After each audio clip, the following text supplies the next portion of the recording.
Welcome to Laurence Plays Factorio, Space Exploration with Krastorio². The story so far, we found ourselves stranded on a strange planet inhabited by vicious insects. But undeterred, we plundered the planet of its resources. After lengthy construction, which was strangely harder than expected, we managed to build a rocket and leave the planet. An abandoned space station provided a nice starting point for our continued research. Specks in the sky became planets, with exotic materials to learn. Join us on Monday for the next chapter in our bid to grow the factory even further. The factory must grow. The factory must grow. Hello everyone and welcome to Laurence Plays for your regular Monday evening stream of Factorio Space Exploration with Krastorio². And as you'll know if you've been watching the videos, our current crisis is we don't have remotely enough rare metals being produced and sent up to Norvis. So that's something I want to have a bit of a look at today. In the meantime, well, I've got a handful of other things on my list as well. So let's knock off some of the easy things first, and then start to work on other things. But hello everyone, welcome Tack and Blake, and hello Jeremy as well, and congratulations on finishing XCOM. And yeah, Terror from the Deep will lead to a lot of rookies getting slaughtered. That is not a fair game by any stretch of the imagination. But I hope you're enjoying it. I have indeed swapped. I've replaced Mike with a much better one. So yeah, hopefully things will sound better now. Hey you. Obvious joke is obvious. Right, so let's see. Last week, oh yeah, I expanded this whole area up here. I'm glad. Actually, I'm really glad it's that obvious that the microphone has changed, because having put the effort and, to be honest, and if I'm being honest, somebody else's money in towards making it. Yes, we will have Alexander to thank for the supplying me with the for essentially donating a new microphone to the channel. So thank you very much. That is the we shall refer it to as it is the Alexander mic from evermore, I guess. Right, so I wanted to remove the radar from here because there's quite a lot have already been brought up, and those are only here in order to make one of these types of telescopes up here somewhere. One of these two requires words. Yeah, I've got a new microphone. I still can't talk though. One of these telescope types requires radars in order to build it. So I brought a load up, and there's now quite a lot of them on the belt, and that's probably going to be more than enough for the entire rest of the game, because it only takes 10 to make each radar, and we've got a few hundred up there. Yes, it seems to have made quite a difference. I made a brief test recording earlier of both the headset mic and the new one together to see if they to see how noticeable a difference it was, and they sound a bit different. There's a slightly more full sound from it, shall we say? The sound seems to be in sync, or at least, well, I don't know. I can't tell for the sound. My lips are in sync with the video over there, but I don't know what I can do about the sound being out of sync. It's just plugged into a USB port, and so not a huge amount of finagling I can do there. Oh yes, there was an inserter down here somewhere that wasn't connected. So yes, I need to drop in a big power pole here. As I say, just get the trivial. I'll get the trivial stuff done first, like that. Oh, that was actually in putting down by hand manually range. I didn't need to get the bots to do it. Excellent. So that's easy. One of the things I was considering is, at the moment we have this ludicrous robo network that's causing all of the bots to die as they fly over here to try and satisfy Mike's urges. We tried to fix that before with these green chests, but as I've covered in the video, that turned out to be a rather bad idea. I'd quite like to split all of these up and then have supply trains, but I think now is not the time, Kato. I think we should do that some other time when we're not sort of in the middle of trying to get stuff up and built. We'd like to have some more supercompute. We'd like to press the right buttons. We'd like to have some more supercomputer tier 2s along here to make these insights. These significant data from insights, because we just don't have enough significant data at the moment. data is already plural. I didn't know why I tried to change the word there. We don't have enough significant data around here. Probably, at least partly, because we extended this up to get the biologicals up and running, and so there was more belt to fill. But yeah, we just don't have enough. So, but I know Tristan is working on making more tier 2 supercomputers at some point. And also, Marc has a belt over here that he needs to balance when he turns up. Unfortunately, he's running a bit late, so he'll be here in a little while. Okay, so that's enough of wherever I am at the moment. Norbit for now. Let's nip back down to Norvis, because there's some other things to do here. Like this train, for example, is being naughty. Bugger off. So what's happening here? We've got this, okay. The train limit is being. Oh no, there we go. That's the problem. I hadn't ticked the box there to set the train limit. So now the train limit is being set by the circuit conditions, and apparently it's being set to 2. So that's much too big a number. Let's set that to 8,000. So we've got, how much have we got in here? 8,500. Okay, so we'll subtract. That feels about right, I think. Yeah, there we go. That'll have to do. Well, if I don't know. Apparently on YouTube, it seems to be more or less the voice and the video seem to be more or less in sync. I mean, I can turn the webcam off if that'll help. Oh, thank you for the sub, Doopy. Much appreciated. Thank you. That's your second month apparently, so thank you for that. Right, so that fixed that problem. Aeroframe scaffold belt interstation. Yes. Oh yes, up here. Hey guys. Just some idle fail. Hello, Marc. Welcome. So right, we'll get the belt dropped in there, and those can flow in and disappear. I mean, this is still going to be a bit crap because we're still short of the immersion plates, but that's one of the next things I'm going to be looking at, I think. Yes, Brain, you're right. New microphone, and it glows a suspicious red color when it's turned on as well, just like the other mic we've got. Now there's a weird thought. Let's not dwell on that one. Tristan is playing with the research quite a lot. Productivity module 5, nice. That would be quite good to have. So that's airframe scaffold on. But yeah, I need to put in another station to get these scaffolds onto the bus to get them up into space. Once we have enough of them, that's a fairly low priority for the time being, to be honest. And this sort of thing being so generally slow is why I don't care about all of this stuff just being a bit wrong and there being a pylon in the middle of that and all that sort of other nonsense. I'll worry about that much later.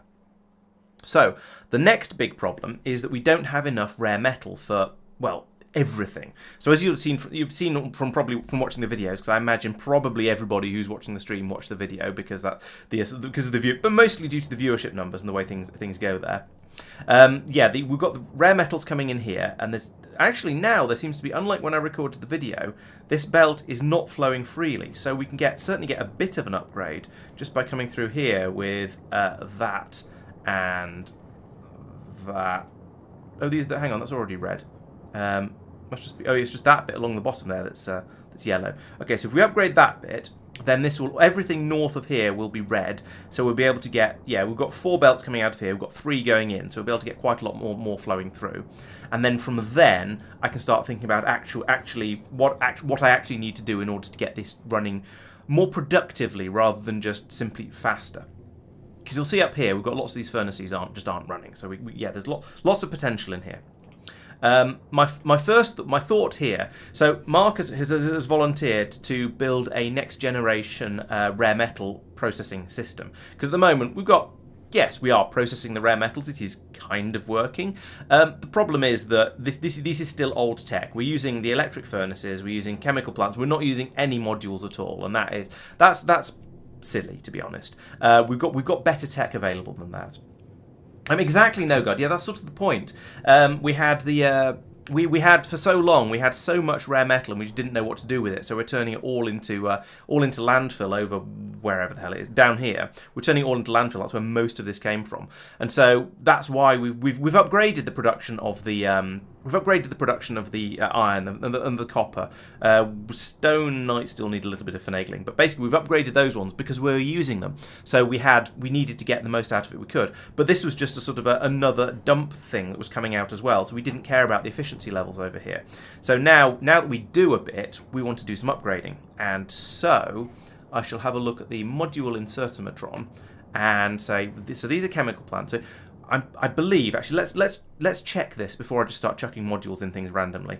If I put in a tier 3 speed module gives us a 40% speed boost, and a tier 3 productivity module gives us a minus 20% speed boost. Minus 20% boost? Yeah, that'll do. So if I put in one of those and two of those, they'll run at the same speed, but they'll produce a bit more output. So looking at these, the raw rare metal seems to be getting more or less to the top. So I think that is the correct way to do this. So if we go to the module inserter again, so I want you to have a tier 3 speed, a tier 3 prod, and another tier 3 prod. And we can now do the module inserter over those like that. Boop, that sets the requests. And that will mean more of the, whatever this step is called. What is this stuff? I don't know. It's not lingering in here for long enough. Let's look in here instead. This is enriched rare metals. Okay. So we'll get for the same inputs, which we know we can already do, we'll get slightly more of everything out. In fact, we already know we can do. We've filled these belts up now, so we could do with this. We could run this even faster, and maybe that would be better. But for now, let's just shove in the prod boost and see what happens. Oh dear. Marc's joining. This may take some time. And actually, no, it's just the save that you can do. It can do the sending the data over in the background like that. So Marc will join us in about 20 minutes. Yep. Time for some toast then. Yeah, probably. We've had enough of that with the coronation. The Kothar blocking issue. Oh. It wasn't actually. Well, I mean, the deadlock was caused by a lack of sulfuric acid. Okay.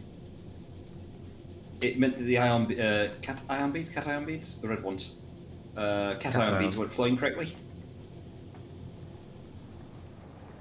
Right, so these should get upgraded. Do we have these modules? This is a thing I did not even check. Yes, it looks like we do. There's no complaints on there. So right, okay, that's should be fine.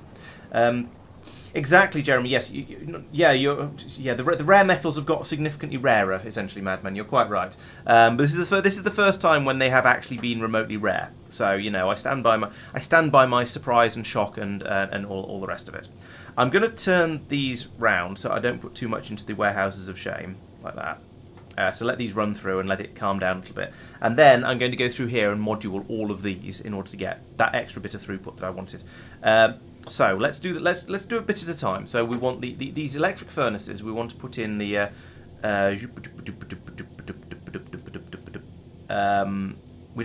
we've not moduled electric furnaces before, or at least I haven't moduled electric furnaces before with this tool. So electric furnace, we want to fully prod those, yeah, like that. And then beacons, we want to, that might be enough. Let's try with tier 2s and see how that goes.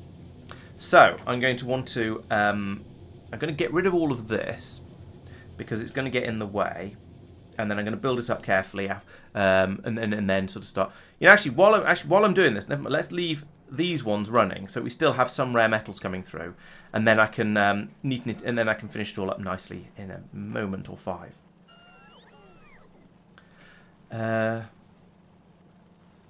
Yes. So yes, I was saying, Jeremy. Yes, the rare metals is one, as you say, is one of those things where early on you have oodles of it. You so much of it you don't know what to do with it, and then later on it becomes difficult and problematic.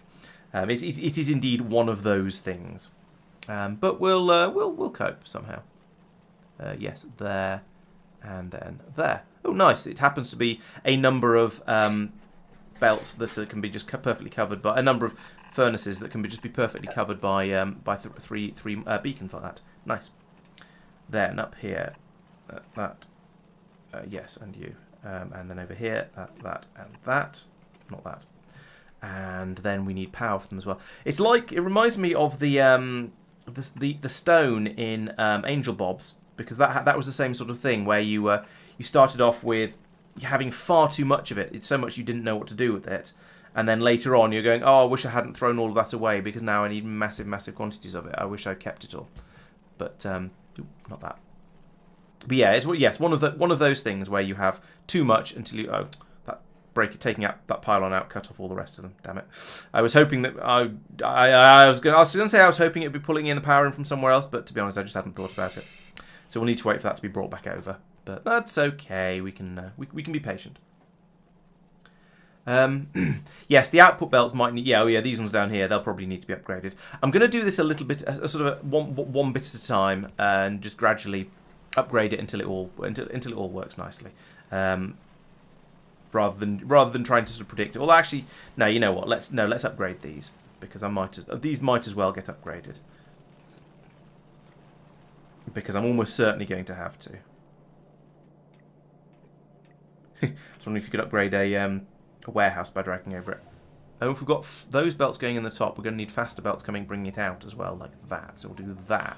Okay, there we go. So we've had a train come in to pick up some rare metals. So we're obviously not that short of it, but because there's 4 loaders taking out here and only one taking it out to the delivery cannons, I think these ones essentially get prioritised. So we're getting more flowing out this way, which is why the trains are happy. I've also upgraded that belt. Let's not bother with that one. Not that it matters too much either way. But anyway. Here come the construction bots to get everything up and running for me. So now I can flip that back round again, let the rare metals flow, and eventually this will all fill up and start working. At least that's the plan. Oh, and I need to do a module inserter on you, you, and you. Then I can copy that. That's slightly too much belt, but actually never mind. It'll be okay. Then rotate that one, and actually let's do 2 of them at a time. Might as well. I skipped a. Oh yeah, how did that happen? I must have just failed at copy pasting. Thank you.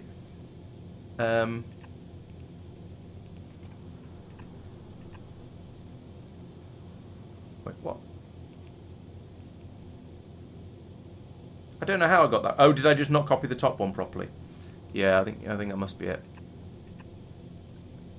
And I need another pylon up there as well, apparently. Okay, let's try that again with a little bit less fail this time. So we'll take that bit, and then we'll cut out that. And I'm gonna. Oh well, never mind. It can go in the warehouses of shame. That's what they're there for. And cut out that. Put in that. Is that in the right place? I think yes, it is. Putting that there, that in. I sort of want that to be picked up so we don't just load up the warehouse of shame again, but it's going to probably not happen. Well, I mean, it is going to get used. Oh well, actually, we're 80-something%. There you go. That'll use it all up. Now I can the 2 science packs again, ready, Tristan? delete that bit and Cool. paste in over Yep, I see Iridium has arrived. Mm-hmm. Yep. here. Yep, that Yeah, was you right. didn't take that one to fix. Right, and we'll let that churn through. We'll again use it. We'll try and use all this up so we don't end up just filling up the chests of shame. But yeah, that should be a bit of a boost to productivity. And I can then do. Oh no, I need to change. No, I do need to use the module inserter because I did program this. There we go, and we can fill these up with the productivity modules as well. I might end up needing to upgrade these because they only run at half effectiveness. So effectively we've got 4 tier 2s versus 2. No, actually no, that probably will be sufficient. Yeah, I think having the 4 tier 2s effectively because you only get half the productivity, half the effectiveness of the modules passed from the beacons. So 4 tier 2s should be able to cancel out the speed slowdown of the 2 tier 3 productivity modules in there, and then some, in which should mean we'll then be able to. That'll then be enough to hopefully counteract the extra the extra productivity coming out of these things, and be enough to keep this system all flowing. That's my hope. I'm reasonably optimistic about it.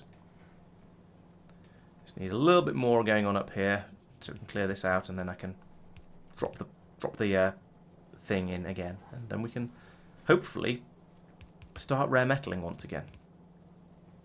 Oh, there's no power up here. Oh well, that I suppose that one will carry on doing it. It's grumble.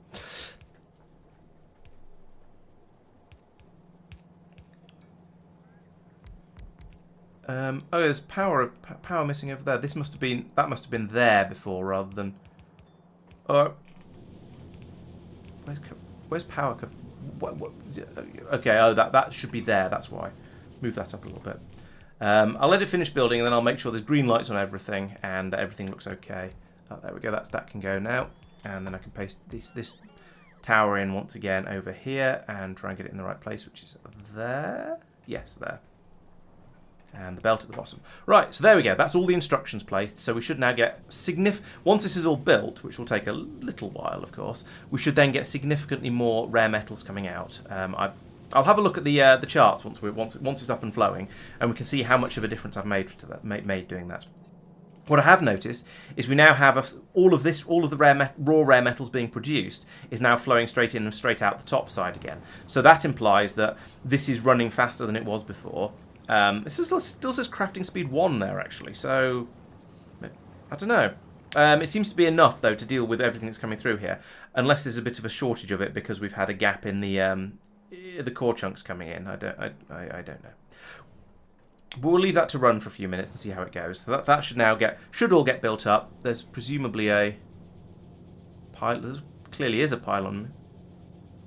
Why is there a power problem? I don't know. Let's just put another pylon in here and here and here and not worry about exactly why it's being a problem. It's probably because there's one on the other side over here or something like that. Anyway, let's not worry about that.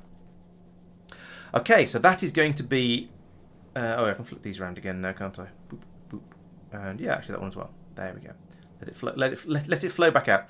So we've now got a nice stockpile of the enriched rare metals in here because that's been building up while we've been waiting for all of this stuff to get built. We'll see how long that lasts for. Whether I need more, whether I need to upgrade these to faster speed modules, or whether I need to try and extend this further. I don't think I want to extend this further up because that's too much effort for something that's only going to be a fairly temporary fix anyway, because as I said earlier, Marc is going to be building up a much better version of this. It's going to use the new what do we call it? It's new chemical plants once we research them. We might already research them. I wasn't paying very much attention to what was being researched. Let's have a look. Chemical plant. If you were a chemical, here we go. Chemical plants. I don't see a new chemical plant in there. All of that looks pretty familiar. Okay, so we haven't done it yet. Okay, fair enough. And also switching up to either industrial furnaces or advanced furnaces.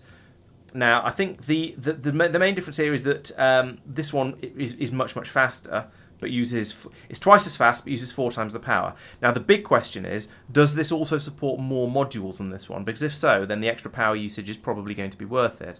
If not, then this being a bit smaller is probably going to be worth sticking with the industrial furnace because we can put just as many modules in. So we'll see. But yeah, that can be used to make a much better and more effective system than this. So advanced chemical plants will get us more modules in there, and we can then start using the wide area beacons and getting much more speed boost onto all of these. I was considering going down here and putting in beacons in the same way I did up with the top ones, but with all the pipe work around here, they're not really going to fit in without a massive redesign, and as I say, at this point, not worth doing a massive redesign. Okay, if the advanced furnaces do fit more modules, then I think they're worth using. Footprint, don't care about. Footprint, space on the ground is cheap. We've got all the space. We've got all the space we need. But if we can put more modules in and therefore get more productivity out of the machines, then that's going to be very worth having. So in here. Yes, the amount of enriched rare metal available is dropping quite quickly. So even without the speed modules up here, we have more than enough oomph available with these machines in order to process the enriched rare metal as fast as it's being enriched. And down here, this is flowing in as fast as you like as well. Good. So that's all seems to be good. I'll let this run out before I go in and have a look at how much we've increased the rate of rare metal production by, because that's kind of not fair. Not a fair comparison at the moment.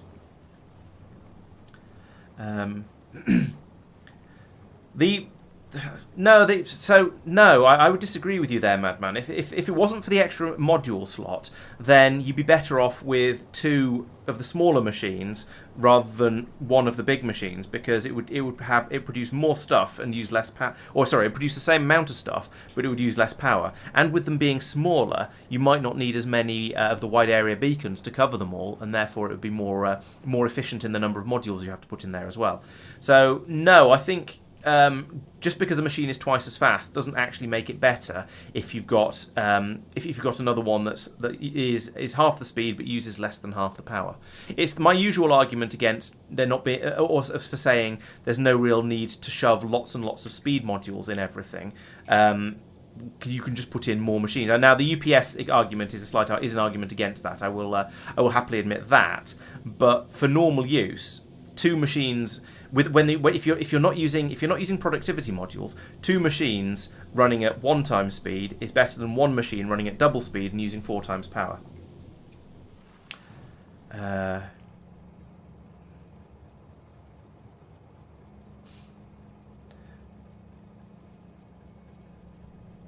Yeah, the yellow lights are because there's still an excess of the enriched rare metals in here. Once this runs out, then we won't have any yellows. We'll have some reds up at the top instead, I think.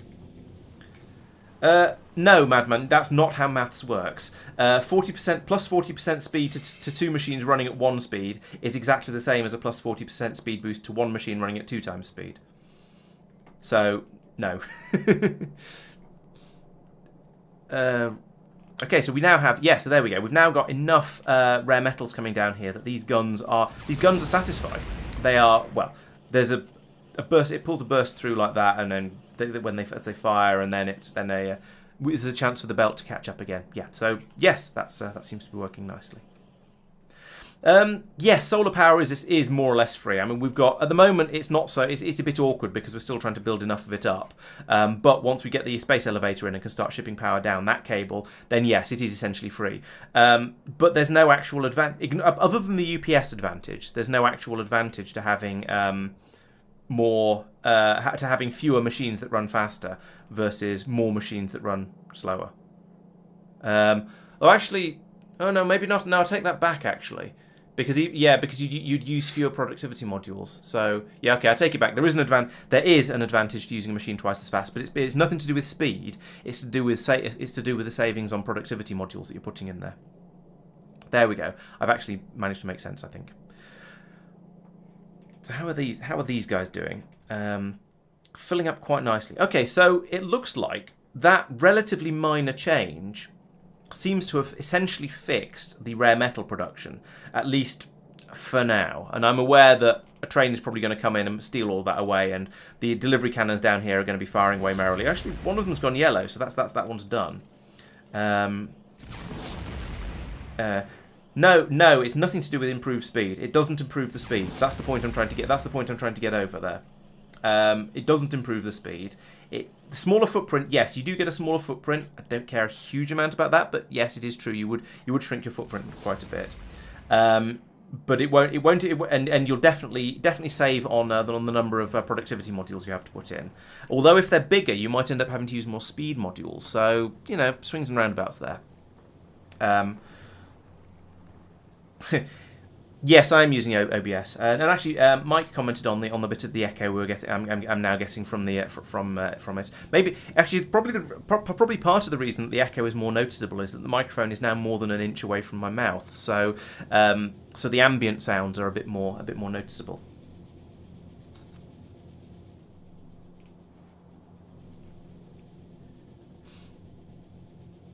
Right. Okay. So this is now at its sort of. I'd say this is probably at its sort of stable point where we've got the rare metal, the enriched rare metals coming in here and being processed. They're coming out at the top at the steady state for what's available on the input over here.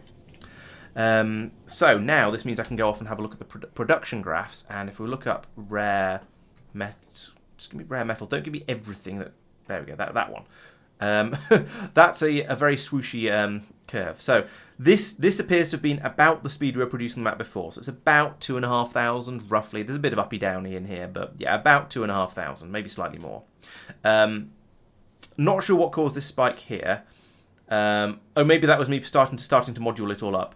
We then got a spike all the way up to 7,500 per minute while it was running, and now it's dropped all the way back down to 3,000. So that implies it's made almost no difference whatsoever, which is a little bit worrying. And I'm fairly sure that can't be true.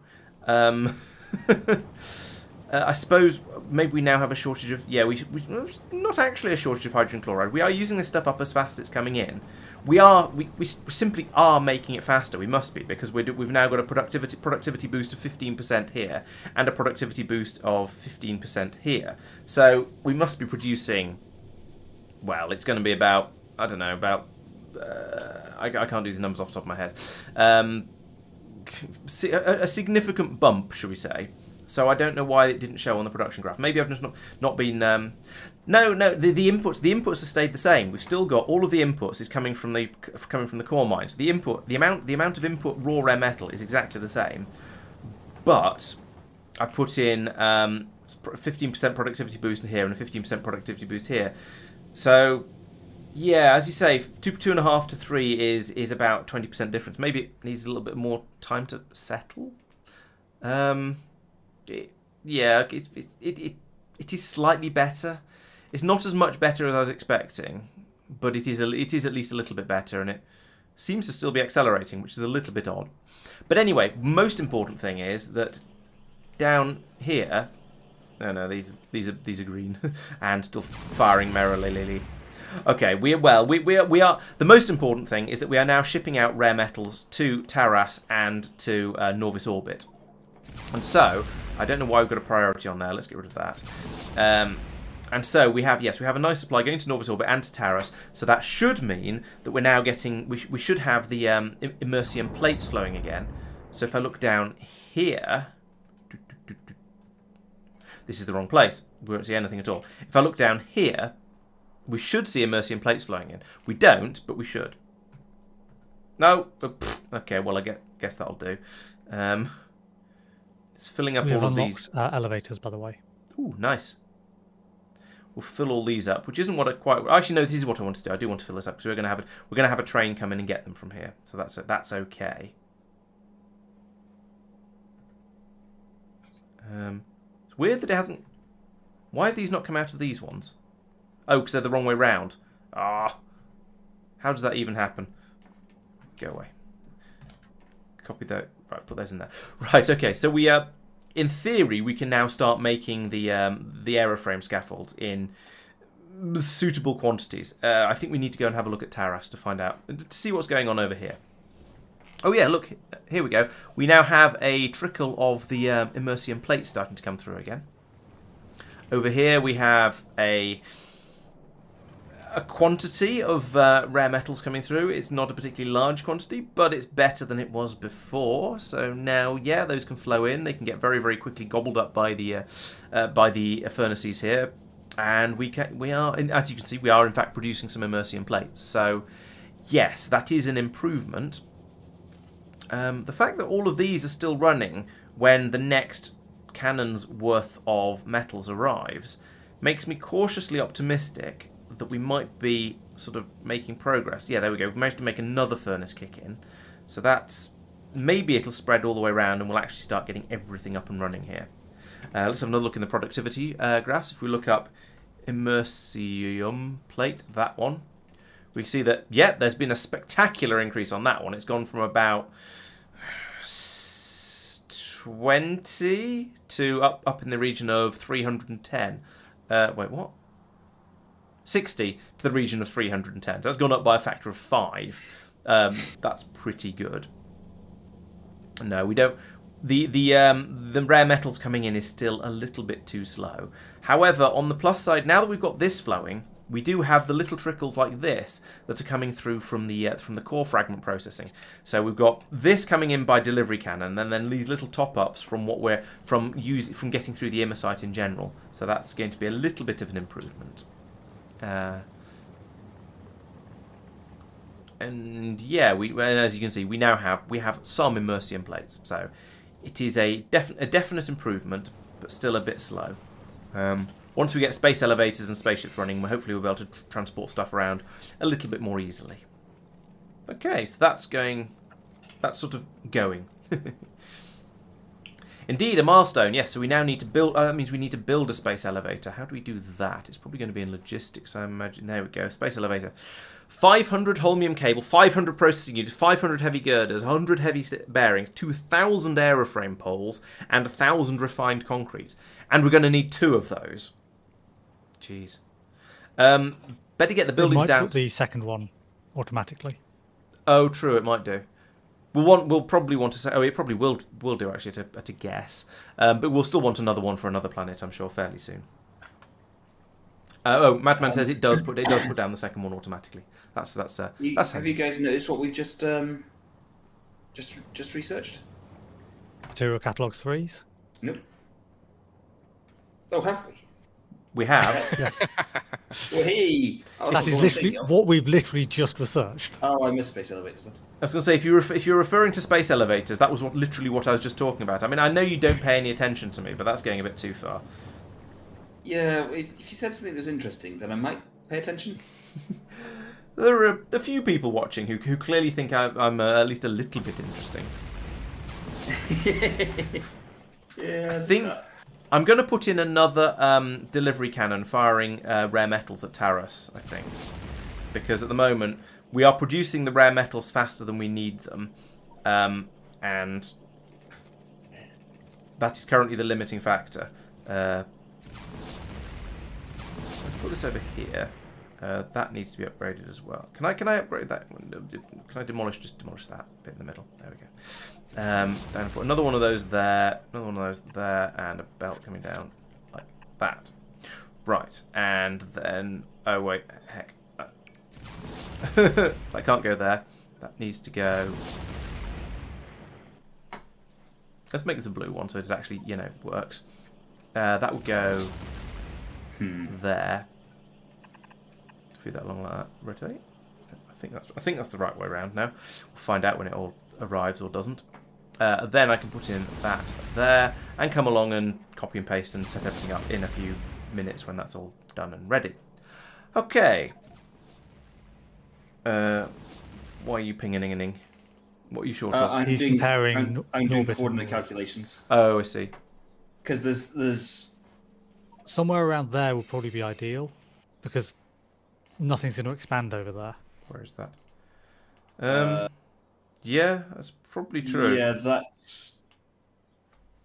So this is where I was thinking towards the end of the bus was my go-to. So that would be what, there, and then The first one's 160. closer. Oh, sorry, no, I was reading the wrong thing. 900. Decision. Then 48. So about. And 48 was it? Yeah. 48's a bit higher up. Literally, Okay, around, my ping was a bit higher, so around yeah. there. Right. Yeah, that Around area there. is true. That's generically it. Which. That'll work. Not impossible, and that does give us it gives us all of that space down to the south of the bus to play around with systems for moving things in between different types of trains. So that 132 is the actual train line in Norbit. Has that done anything in Norbit? No. Don't think so. I can't see anything. That is exactly where I put it. Exactly what it is. Yeah, okay, fine, hang on. Oh yeah, we're going to need to start building lots and lots of cable as well, of course. That's very true. 50 blocks up. 7, 2, 65. Hang on, press the right buttons, that help. So it's there. Yeah, That's so actually. from an and so we could shift them down, and they'd both be happy. Yeah. So Let's because have a the think. Norvis one, Sorry, go on. the Norvis one will be happier slightly lower down Yeah, slightly lower Well, down would be nice, but not in case vital. we've got more bus runs. Yeah, that's true. Yeah, I already Down want to that or something instead. Yeah, I already want Yeah. to shove aeroframe scaffolds down the bus once we have enough of them for it to be worthwhile. So, train's going to go there and there as inputs and outputs, yeah? Yes. Yeah. With that entire area underneath being some sort of Underneath or above? above is the bus. You know, I see that there's a bus above. What I mean is if it goes further south, it can go down to... but basically this pylon row here. That pylon row happens to coincidentally be on where the train line is. Ooh, that's where it gets... I'm fiddly. I'm saying the Norvis stuff, not the Yeah. not moving the elevator. Yeah, we're going to have a lot more stuff going on. We're going to be building a lot more stuff, a lot more infrastructure on the Norvis side than the Norbit side. The Norbit side, I imagine, is just going to be linking it up to the normal train system, and So, probably nothing else. The way I envision this, and obviously, you know, it's one man's opinion. I mean, it's my opinion, so obviously it's the best, but that's not the point. Is that you don't want much production infrastructure too near the base of the space elevator. You want lots of infrastructure. Yeah. Transport infrastructure. So lots of train stations. It's train loading. Yeah. It's all about trains. Yes. So what you want is lots and lots and lots of space for loading and unloading trains. So lots of stations, basically. Yes. Yeah, what we almost to an extent, given that we've gone for slightly different methods of loading, dealing with trains up in Norbit, it might be worth having areas for each of us to mess around with that are for so an area for Tristan to build up his train loading systems, an area for me to, and so on. Because we built our science areas with the intention of having a single mixed train coming in and bringing all of the stuff. Whereas you and Mark have built yours with the intention of having trains bringing in of one resource per train. Yeah, so let's just sort of expand on that slightly. My expectation was that there would be a different station per resource on the Norvis side that would then get all loaded onto one mega train and brought up into orbit and then processed up there, or is that wrong? Well, that's you've designed from the way it looks, you've designed your science area to have a train come in with each of the resources. So you'll have a train that comes in with copper ingots, you'll have a train that comes in with iron ingots. So that means, I was assuming that meant that on Norvis, you would have a place where a space train gets loaded with iron ingots, a place where a train gets loaded with copper ingots, and so on and so on. So the train would come from Norvis, up the elevator, straight into your station, into your science area, unload there, and then when more is needed, it would go back down to Norvis to load up with another load of those ingots, ready to come up to the next place that needs a supply of iron. Okay. Whereas mine is, the idea is that I would have something a bit like the current rocket we have that goes up to the Norbit bus, where there's feeds from the bus or from stations that are dropping off, depending on the sort of quantities of things needed. And it will then be loaded up with red circuits and iron or ingots and steel ingots or whatever, and then it'll bring all of those up in a single train and then go and dump those into Astroscience and then come back down to load up again with the specific stuff that's needed. Yeah, so I understand why you think that's how I've designed it. What I've actually designed it for is to take whatever comes, but if it comes up in a let's call it a sushi train for the sake of argument, then it will need to go through a pre-filtering process to get divided up. So I could take one mega train off to the left-hand side of that north-south spoke. Oh, I see. Yes. And then just dump everything, sort it all out, and then package it on. So you end up with this mini internal train system to the materials testing area. That is another possibility. I mean, another possibility is that we have trains bringing up bulk quantities of stuff. So maybe a sort of a 310 or a 510 train that brings up a massive quantity of iron ingots from Norvis up to Norbit, and then unloads them into a space sorting area. And then we have little space trains that nip off, grab a couple of wagons worth of those ingots, and bring them over to the to wherever. Or in my case, they go over and grab a sushi of stuff and bring it over. That is also possible. I'd been assuming I hadn't been planning on having a big supply depot in space, but just because I hadn't been planning it doesn't mean we can't do it. I mean, it's always certainly a possibility. Yeah, I mean, I've tried to keep mine with some flexibility, so that whatever everybody else's plans were, and acknowledging the possibility that plans change, because this is a thing that happens. Yes. It could interface with whatever's going on. So, Mike, the problem with a sushi train bringing stuff up and then you distributing that into other trains is that your sushi train is basically always an other train. Yes. It's because your demand is always going to be, okay, I need an entire train of this. Because so it ends up being essentially LTN style rather than a mixed train. So at that point, you might as well have the train when it comes up go straight to your drop station for your science part. So what I can do is to say for my sushi train, just calling it a sushi train. This is only one idea. I mean, there's a whole range of options on the table. If it were to be a sushi train style approach, what I do is I'd say, okay, I will request from the sushi train that goes to the materials area. I will request all the things that are running low in that middle sorting area, and then those will be pulled out of there as required. So it's always a pull system. So, yeah, The thing is, that's always going to be a train load of oh yeah, but resource. that's fine. As in, it's going to be a single resource because it will be because you're picking stuff up from there by the train load. From what you've described. Yes, yeah, that's true. So yes, it will trend towards that, but it doesn't have to be depending on exactly how I set up the internal system. So I could have it so the trains are always going to and fro, always, every 120 seconds or whatever it is, we'll just move to the next station just to keep things flowing. Now that would be inefficient from the fuel consumption and from the sort of traffic intensity point of view, but This is the point, as I was trying to keep it open so that I could do whatever. Would you like a bad idea? Go on. With how you've got your stations laid out, you could have your sushi train that picks up whatever, goes into the iridium ingot station, then backs out of there and goes into the concrete station, then backs out of there and goes into the immosite station. That is true. You could do that. Sticks in each of them until inactivity. Yeah, I could set filter inserts on each one. Yeah, that's good. Thanks, I hate it. You have filter loaders. Okay. Filter loaders, that's another. Yeah. So it was. I saw you had filter loaders, which is why I'm suggesting it. But... Small problem: we are not producing any blue bells on Norvis. Not producing blue bells. Oh. Yeah. Oh. Tristan. Lack of lubricant. Oh. Mike. We've run out of lube. No more lube. Persistent. Turns out there is not time for lubricant.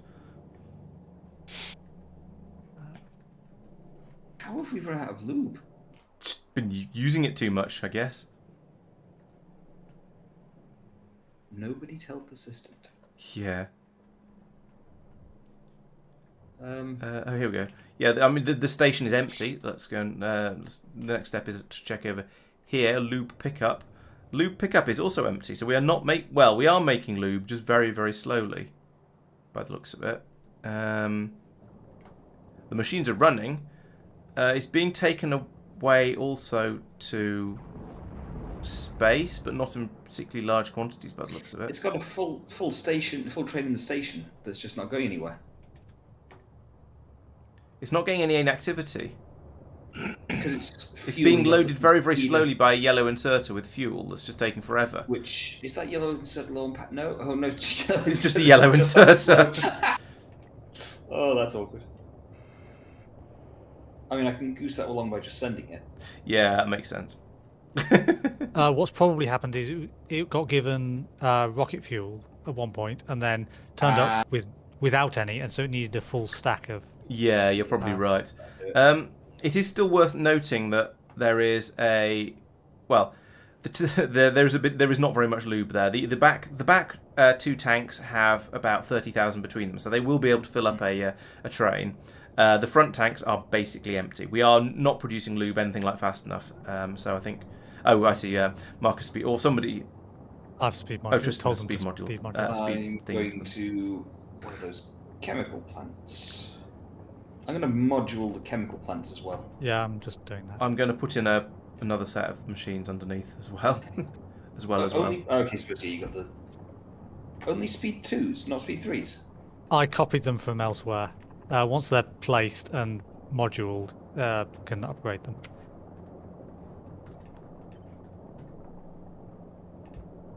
You know what? Let's just make that a normal pipe. There we go. Right. Okay. I have.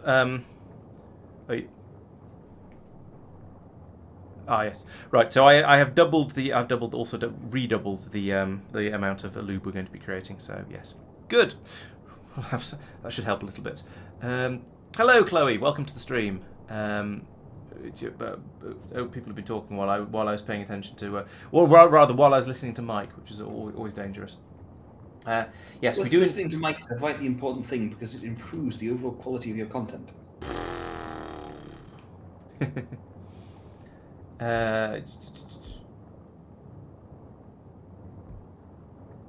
Yep, blue belts are now going like the clappers again. Okay, apparently there used to be plugins for OBS that would reduce echo, but they all disappeared when NVIDIA took over. So Yeah, it happens. Do Nvidia have some pay-for software that does the same thing? or Goodness something? knows. I've got comments saying with these two mod packs together, I would have thought lube would have been top priority for you all, which I feel I need to call out because it's kind of funny.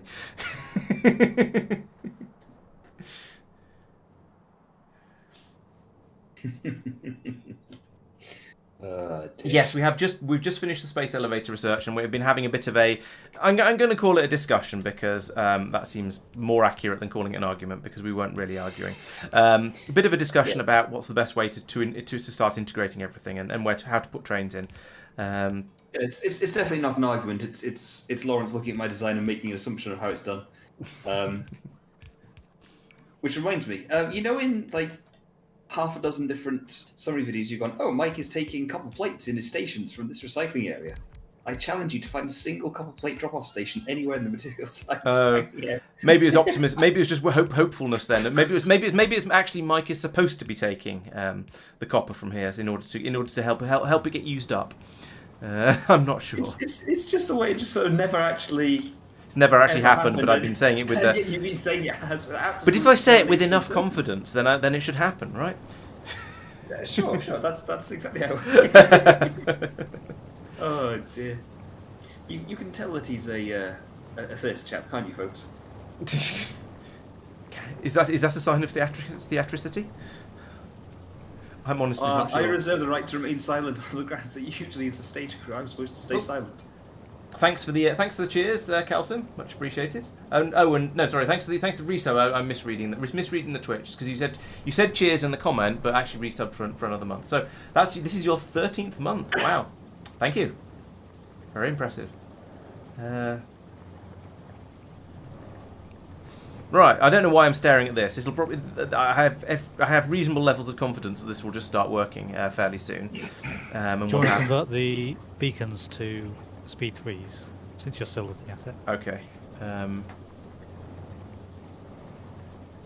Whilst I remember, various of you asked to see me putting in the recipes for all of the the material science 3 cards. There we go.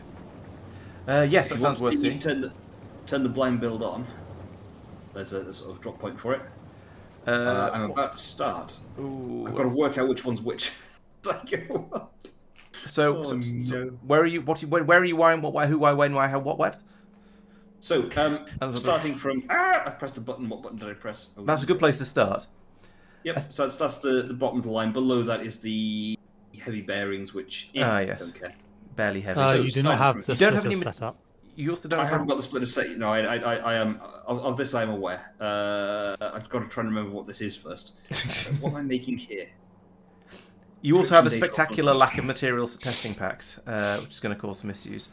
What was it we're short on that? I know you said earlier, but I wasn't as long listening. as it produces a few. Yeah, true. Iron. Right. Okay. Surely not. No. Actually, in fairness, if I call you back when I finish setting all the filters, so that okay, that sounds better. Yeah. Okay. Let's do that. This is not the part of Norvis I wanted to be on. No, this is not the planet. What? Oh, it's probably because I was in map view rather than navsat view, and so the game is different. Yeah, I kind of want. Yes, as someone as Curlin said, I kind of want to have a look and make sure we're not just turning all of the heavy oil into other things, specifically lube. Now this pipe seems to be okay. I put in the upgrade across there. Right, that'll get a speed 3 fairly soon. Over here, we seem to have drunk half the heavy oil fairly quickly. Or actually, no, there's a control on here keeping that at 12,000. So I think we are currently okay. Yeah, there's still yellow lights on some of these refineries. So I think we are actually still capable of producing the heavy oil faster than we're lubing it up. So that's going quite well. Okay, Zucker. Well, thanks for joining in. Thanks for joining, and we'll have to hopefully catch you in a fairly soon. See how it goes. Maybe I need to go around and hang blankets off on all the walls to cut down on the echo a bit, but I won't do that just yet. But yeah, the heavy oil seems to be capable of keeping up, so that's good news. We are basically okay over here. We have a full pipe. Here are at least some of the speed 3s. So now these should be absolutely roaring along at a speed of 2. Okay, so it's a plus. They've got a plus 100% speed boost, which is quite impressive when you consider that these are giving them minus 20 each. So it's minus 6. Excuse me, minus 60 from the internal modules, and then it's getting plus 160 out of the speed 3s in here. So good. That will hopefully solve. Will solve our lubricant problem. It's hard to tell. You kind of need to let it run for a bit and then just see how things are going. And these 2 tanks are full. These are filling up quite nicely, so it does seem to have helped quite a bit. There's probably enough in this station to summon a train over. The problem is that if a train does come, these tanks are full, these ones are not, because of the way everything's piped in. There probably should be another pipe between these 2 here to balance them, but if I try and put that in, then I'm just going to break this red cable. Okay, actually, let's put a pylon in there and then come back and try and remember at some point later to fix that rather than break it first. I'll make it so I can fix it in one fell swoop. Mammy's down. The dollies, so you could just shift down arrow on the pylon. Oh. This is a thing I am not familiar with. I've lost the lube station. Here it is. Mouse over the pylon. Hold yeah. shift and press the Neat. down arrow. Right, I'll do that instead then. And then I can just chuck a pipe in there, and that will then allow these to self-balance. They're supposed to, but they sort of balance to an extent. I mean, they can get, the loop can get to anywhere because it gets passed through here, and then it does get passed onto here. But because it gets into these tanks first, the pumps will steal it by preference and put it into these tanks. Having that pipe there will allow it to flow from these 2 straight over into these 2 and keep this whole thing a little bit more balanced. That said, we've now got enough here that when the train does turn up, and it's on its way now, very, very slowly. When it does arrive, there is actually enough in these 2 tanks to fully load the train. So it's not a problem right now, but you know, it's better to clear out and solve problems before they become actual serious issues rather than just wait. Oh, and there's some sulfur arriving for some reason.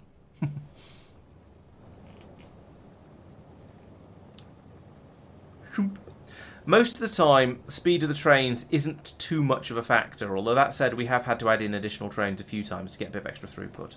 But most of the time, I find in space exploration, you don't have that much. You transport, you do transport a lot of stuff around, but you, what am I actually trying to say here? In space exploration, you don't tend to get through quite such massive quantities of stuff.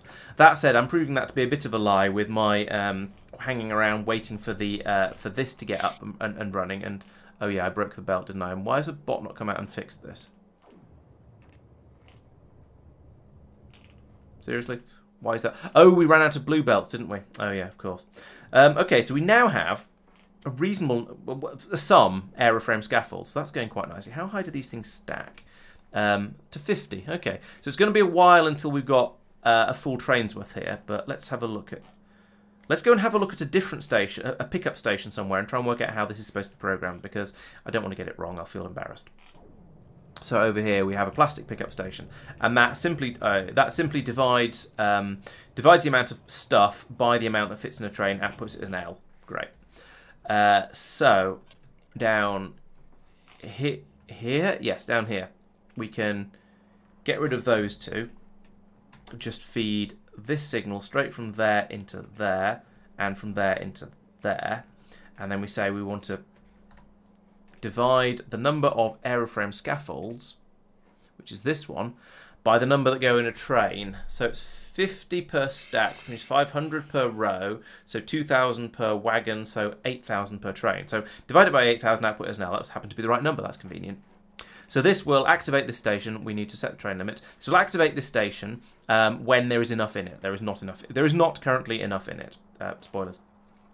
But soon, hopefully, in the not too distant future, there will be. We haven't got very much Immersium plate, but there's a lot of shortages around the solar system. So it's going to take a while for that to get to the point where it's ready and ready to go.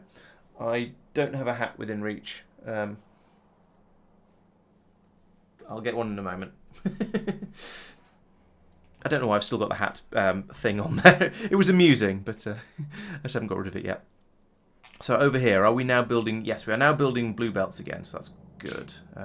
Not enormously quickly, and there's this sort of weird carousel thing going on here for reasons. But we will be able to snatch some up from... Yeah, it is these ones where they get taken from, isn't it? Yes. Yes, that was a logistics bot taking one away for some reason there. Not sure why.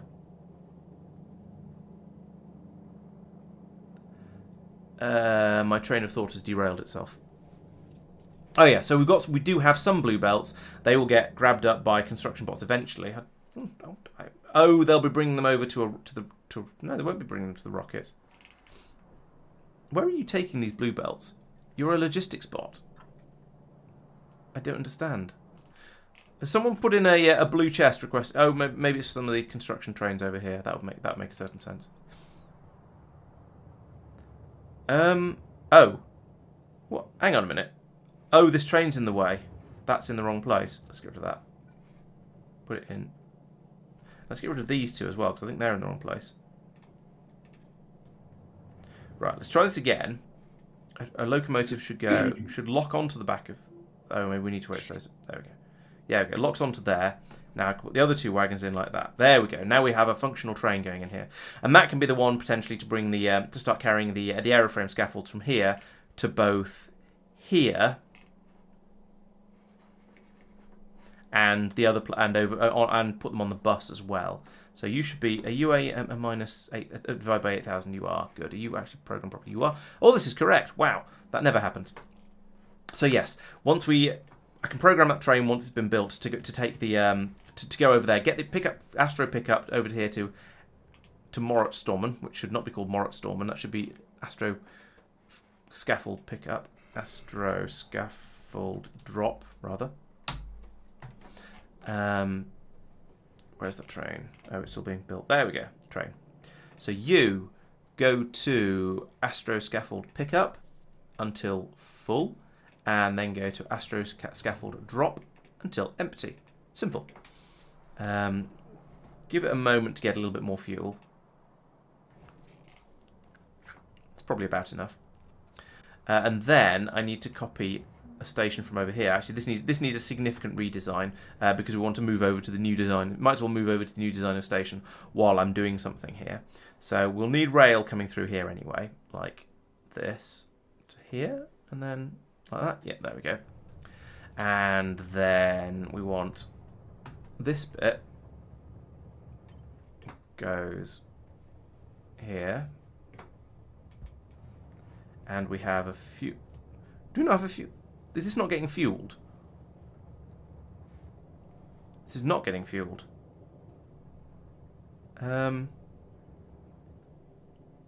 Okay, right. I've set all the filters. What are you running off? I only had to make one minor change where I realised I plumbed in something backwards.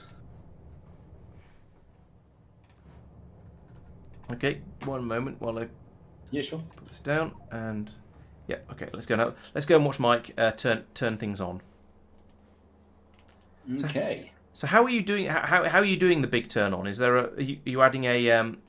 I'm just going to add the recipes in, and then okay. You won't see every machine go active at once because, as aforementioned, lack of material science testing packs. Yeah. Although I could theoretically goose that along for now because we want the material 2. Actually, we don't care about the material 2s anymore, do we? We do because you need material 2s to make material 3s. True. So yeah, you'll always will. Fine. In that case, it's just going to be a bit of a trickle for now. So it's just setting the recipes. You won't see everything going perfectly, but you know, here we go. Chomp, chomp, chomp, chomp, chomp, chomp, chomp. Right. So that's this is now making this is friction data. Friction data, and presumably some form of radiation data because it looks radiaty. That doesn't match what's on the splitter. Also, I've gone to the wrong one. Wait, what? Damn it. What have I done? Yeah, you've gone to the wrong one. Friction data. Friction data. Oh yeah, it's this ballistic data down there. I have gone to the wrong one. Bear with. This one here. Let's go. Friction data. Woo! There we are. None of them are crunching. Oh, there's material testing packs. Yeah, that's the expected problem. That's got one. With. Oh, we need 4 material. These 4 material testing packs to actually make a single output. Or hang on, does it make multiple outputs? No, it takes 4 material testing packs to make 1 friction data. Yep. Oh dear. The second one. There we go. Way. Yay! Don't worry about the fact that all the bots are taking stuff off. Oh no. Oh well, at least it all goes into the warehouse of shame rather than onto the disposal belt this time. Ballistic shielding. Pew, pew, Not pew. one of them is working. because I need to bring up wretched pistol magazines. Oof. Next one. No, you need to make It's pistol going- magazines on site Oh, it's because they're going easy to so make. well. Yeah, I know. Radiation shielding again. I suppose you could bring them up from Nor. Nor. Yeah, you probably won't be able to prod mod them though on Norvis. It's not really worth it. You might as well just make them because the game is even though you're not using them as that, the game is going to count them as an end product. Look, there's a friction data on the thing. Yay! 2 of them. There we are. Hand feed some of these things with. Oh, stupid. Which kind of ammo do you need? Pistol. Pistol, shame. Yellow pistol magazine. Yeah, I know. We don't need those. Yeah, nobody's ever used a pistol in this playthrough apart from right at the beginning. So yeah, because they're kind of There rubbish. we are. That's the next one done. And then the last one before the actual catalogues themselves. Don't mind me running along afterwards. I'm definitely not hand feeding some of these explosives. Boom. Well, I'm glad that wasn't at all anticlimactic. I know, that would be really embarrassing, wouldn't it? Yeah, it's How's obviously the red metals coming along? pretty well, I think. I mean, I say pretty well, better than they were before, anyway. Let's have a quick look. There we go. Yeah, we've gone from wibbling around 2,500 to wibbling around 3,300. So that is, or 3,200. So that is, yeah, about the sort of the increase I was expecting. It is better, but still not amazing. Essentially, is what I'm trying to say here. So, Okay. I don't think. Oh, actually, it looks like your testing pack supply is. I don't know whether that's improved or not, to be honest. It will be a bit improved. Right, what I'm trying to say is I think this is going to be a 2-step process to get this improved. One is going to be Marc building a shiny new processing system that produces massive quantities of rare metals, possibly with some mines being made as well. I don't know whether we'll need them or not. And the other step is going to be bringing it up by train instead of delivery cannon, because we have. And I've been aware that this is going to happen for a while, but we've kind of got to the point of diminishing sanity with delivery cannons, where yes, you can ship stuff by delivery cannon, and yes, it is cheaper than shipping it by rocket, but it's kind of slow and fiddly and a little bit finicky. So whilst it worked fine earlier on in the game, it's now a little bit slow for the stuff we're trying to use en masse. So now we need the elevators and we're going to need the spaceships. Oh yeah, I need a hat. 1 sec. Yeah, probably because somebody's using the green belts, as you say. We should have a lot of pistol ammo from all. Yeah, Mike should have a lot of pistol ammo from all the times he's died. Maybe you don't get a free pistol in the game anymore. I don't remember. If you set so what I did very early on to prevent getting excessive numbers of pistols that you didn't care about, if you set the filter on your ammunition slot to be a particular gun, then you don't get a pistol. Okay. I haven't died enough times to realise this, I guess. Alright. I could do with a cowboy hat to go with the shirt, to be honest, but I don't actually have, for some reason, I don't have a cowboy hat. You can't see. You're saying you haven't died often enough. What I'm hearing is that you haven't been pulling your weight in terms of clearing space. No, I've been building things in the space instead. That's definitely my job. No, this is a belt and train based, and it's sort of basically it should be a no logistics base, a no logistics bot base, except people keep cheating because they're naughty. For the research servers, if you want to build the pipes by hand at any point, you'll want to rotate every other one so that the fluids don't mix, in quotes. They won't actually cause a problem how you got it set up, but with the output from one going right up against the input of another, it'll give you a headache at some point. Yep.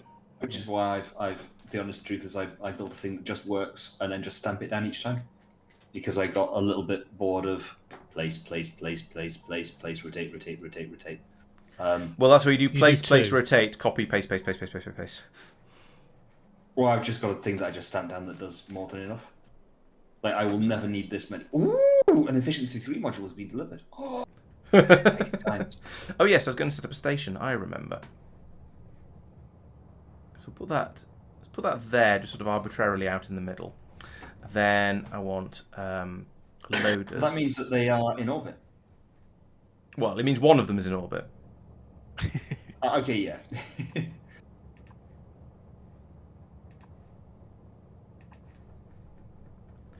Right, and then like that, and then blue belts. So bring that across there.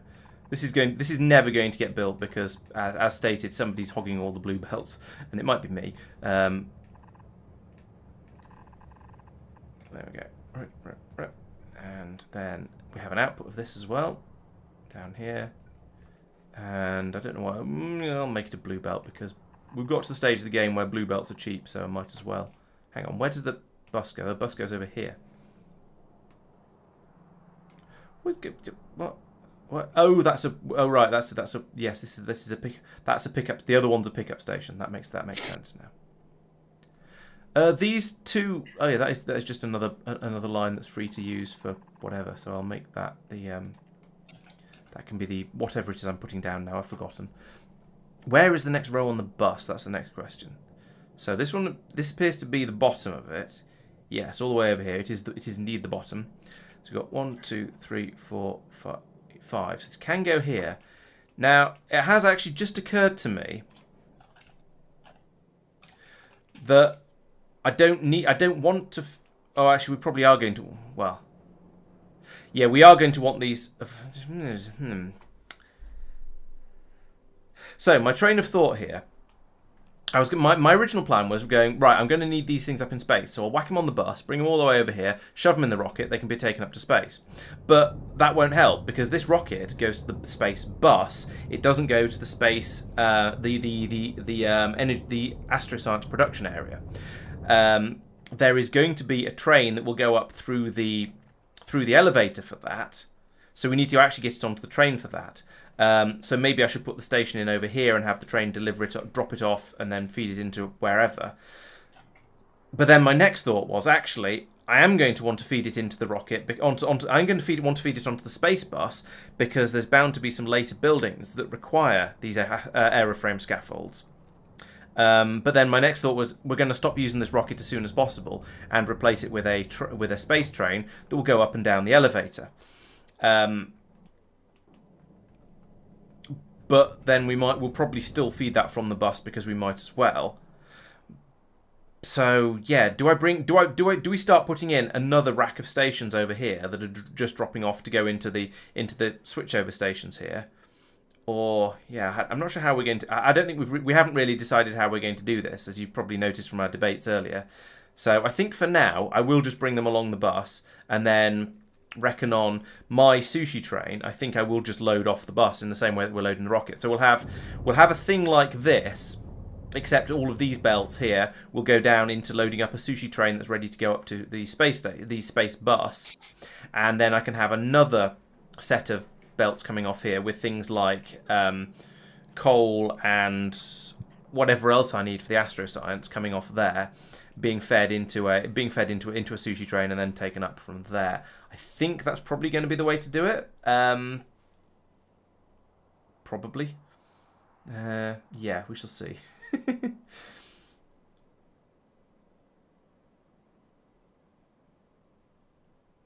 Yes, consistent throughput is far more important than maximised throughput. You're quite right, Nogard. I don't remember exactly what I said. Was that when I was talking about the big spike in the rare metal production? Because that would fit.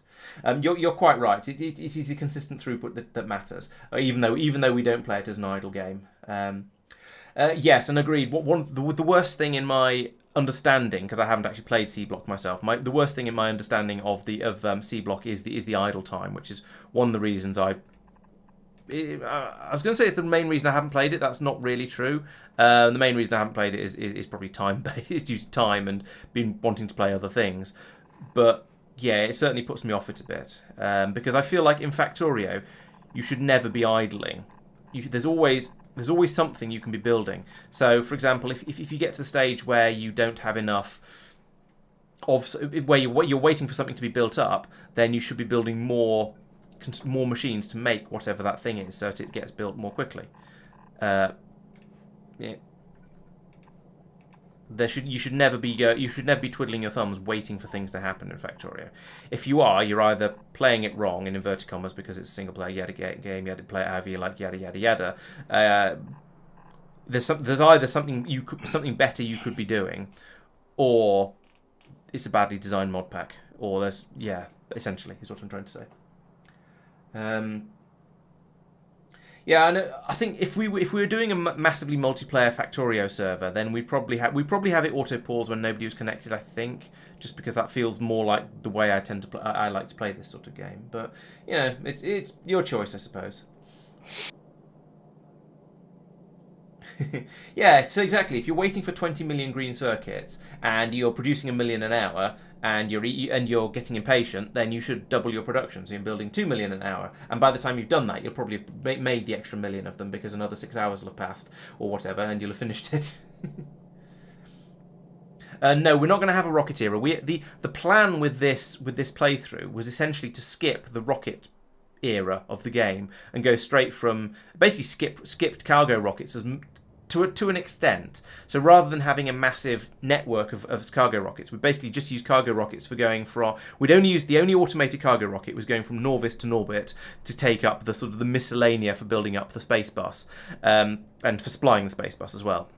Everything else should be delivery cannons until we manage to rush spaceships. Now, the thing is, we're playing with Krastorio², and therefore rushing spaceships took quite a lot longer than we were expecting. So yeah, we've been possibly slightly overusing delivery cannons beyond what is particularly sensible. But you know, that's part of the fun of this sort of thing.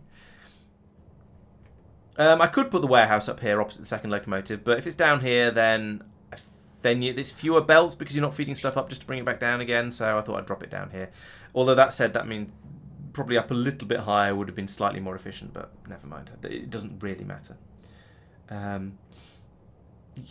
Cutting out the rocket shouldn't be too hard. I mean, what I expect us to do is essentially stop using this rocket. We'll disconnect it, and the signal that's coming down from there will then have all of these belts along here feeding down to a train over here, a sushi train over here, and loading that up instead.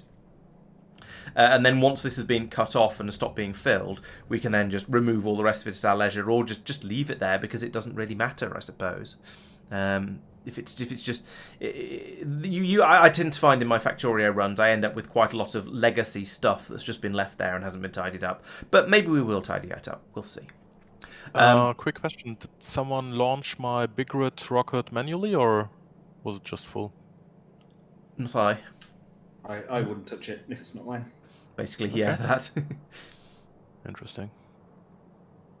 Exactly, no god. Yes, that's the plan. We'll have a do everything station for the train down here. So a train that picks up everything that's going up to the Norbit bus, and then we'll shove it into here to be taken up. And then I think I'll have another one that's picking up everything that's supposed to go up to the astroscience area, and presumably Tristan will do one for the energy science area, and Mike and Marc will do whatever they want. I guess. I mean, you know, doesn't all have to be done the same. Yeah, I find sushi trains entertaining as well. Yeah, and that's the other possibility that we could have the train loaded up here, or train loading area up here, and then a track that comes down, batters its way through perhaps here, and then goes into the into the elevator from there. That's certainly a possibility, and that had occurred to me, and then I'd forgotten about it by the time I started talking about it. So, yeah, I mean, that certainly is a thing we could do, and maybe we will, to avoid having to just redo all of this beltage, because there's a lot of that, and I'm not sure I can be bothered. So, yeah, that does seem like a reasonable idea as well, to be honest. And we could get rid of all of this rocket fuel processing area as well, and so there'd be a fair amount of space around here for all of that sort of stuff. MMO Factorio. I mean, we already there's 4 of us. That's slightly massive. And there was somebody who I can't remember who it was, who did run a game of Factorio with literally thousands of people, to the point where they were just completely having massive waves of people running up to biters, and between them just punching them all to death, or maybe shooting them with pistols, I forget, or maybe actually punching them to death, because they just had so many people that they actually could. I'm fairly sure that was the Spiffing Brit, where he was there saying it was part of his totally balanced game series. It's the sort of thing he would do, certainly. Oh, okay. No God says, and Jeremy, but we've had 3 people, 4 including you, Mike, say it was a Spiffing Brit. So I'm inclined to believe that. Yep. And one person say Total Brit Biscuit, but we'll ignore that. Right, so that means I do want this here, and that should not be called wood pickup. This should be called Astro Scaffold drop. They're actually not called Astro scaffolds. They're called aeroframe scaffolds. Let's rename these.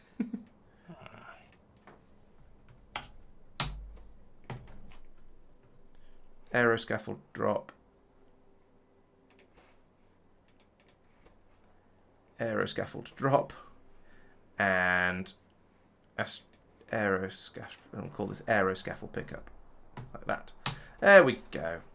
And there's a train over here that I never dispatched. So now it's got loads of fuel in it. We can send it to aero scaffold pickup, and it will sit there forever. Or it won't, or it just won't go because the destination's full. Let's get it over here anyway, so it leaves the train buildy area. So we'll I'll enable disable train limit for a moment, so the train comes over. Turn it back on again. There we go. Right, so it can park here. It'll start loading up. We have a trickle of the aeroframe scaffolds coming through, but it's kind of slow. But it's a good start, I suppose. We've got 46 stacks, so that's one wagon. We've got a quarter of the number we need to actually satisfy this train. Then it'll come over here, and they will all immediately disappear into making low-density structures. Although that said, I didn't finish this, did I? What else do we need over here?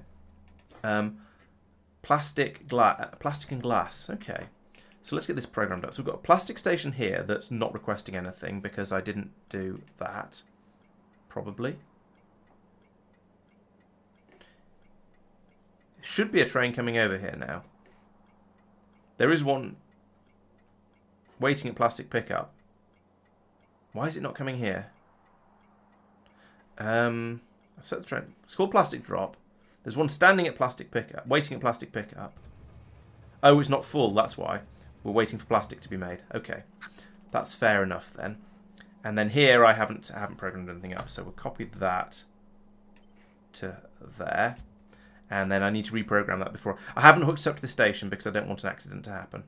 And in fact, I haven't named the station for the same reason, because if I name the station, then we'll get a train will come over. I mean, that wouldn't be the end of the world actually. We do need some glass to be brought. Wait, what? No, that's the wrong place. This one is the glass station. Why are you not running? You're set train limit.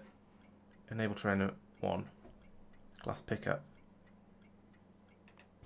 Also loading. Right, okay.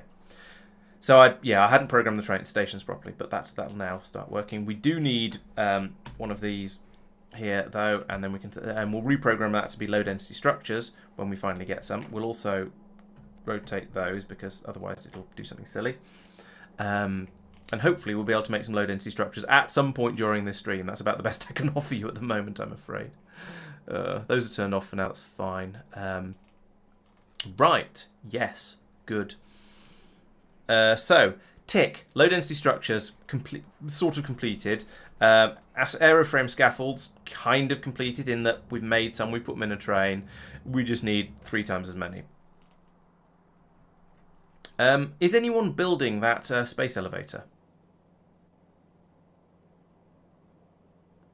Okay, that answers that question.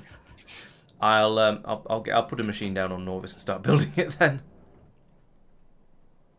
Did we decide on the location yet? I think so.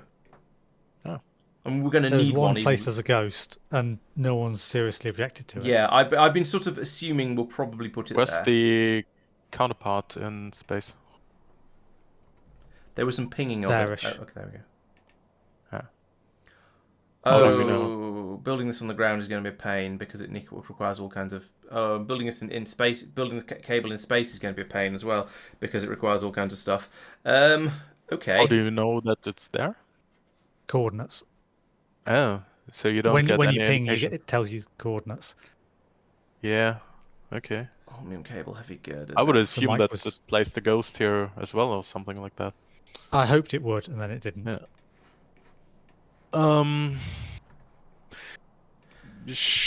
Holmium cable is just plastic and holmium. That's not too bad. Heavy girder is... that's not how I want to make heavy girders, thank you. Heavy girder is vulcanized.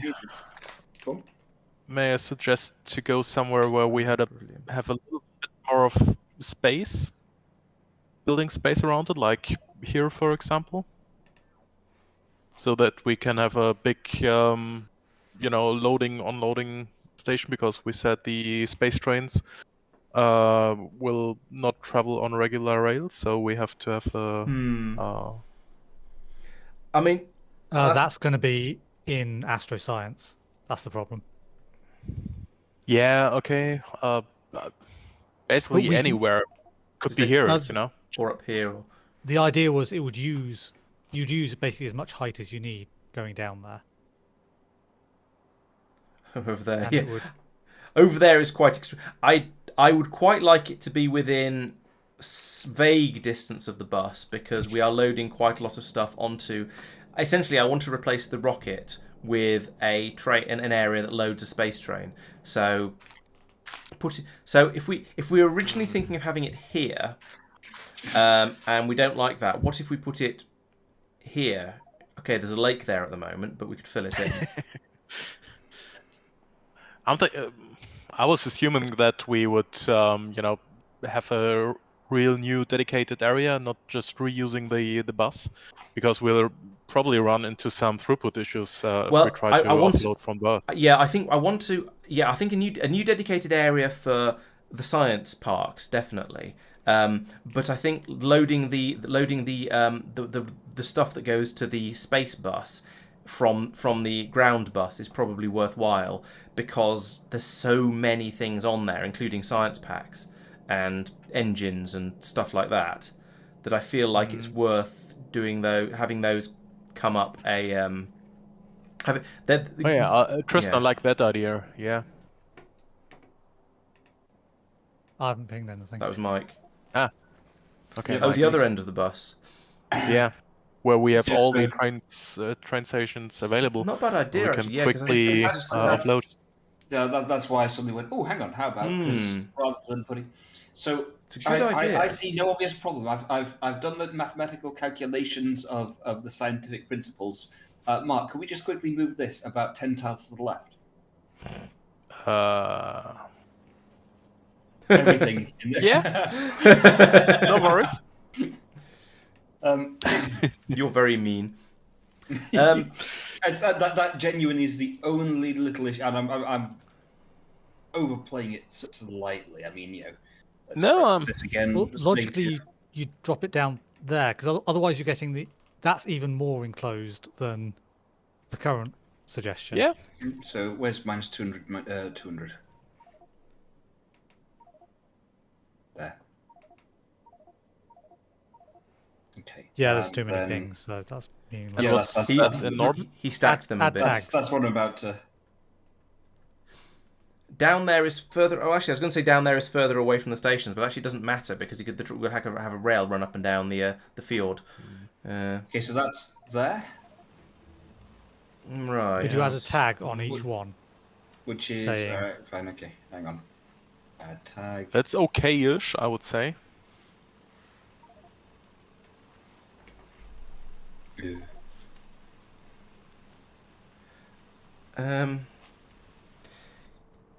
Yeah, because actually yes, because the top side of the elevator just doesn't have to have any sort of shenaniganery around it at all. It can just link straight onto the rail system. Well, you want enough space to fit the rail system, but yes.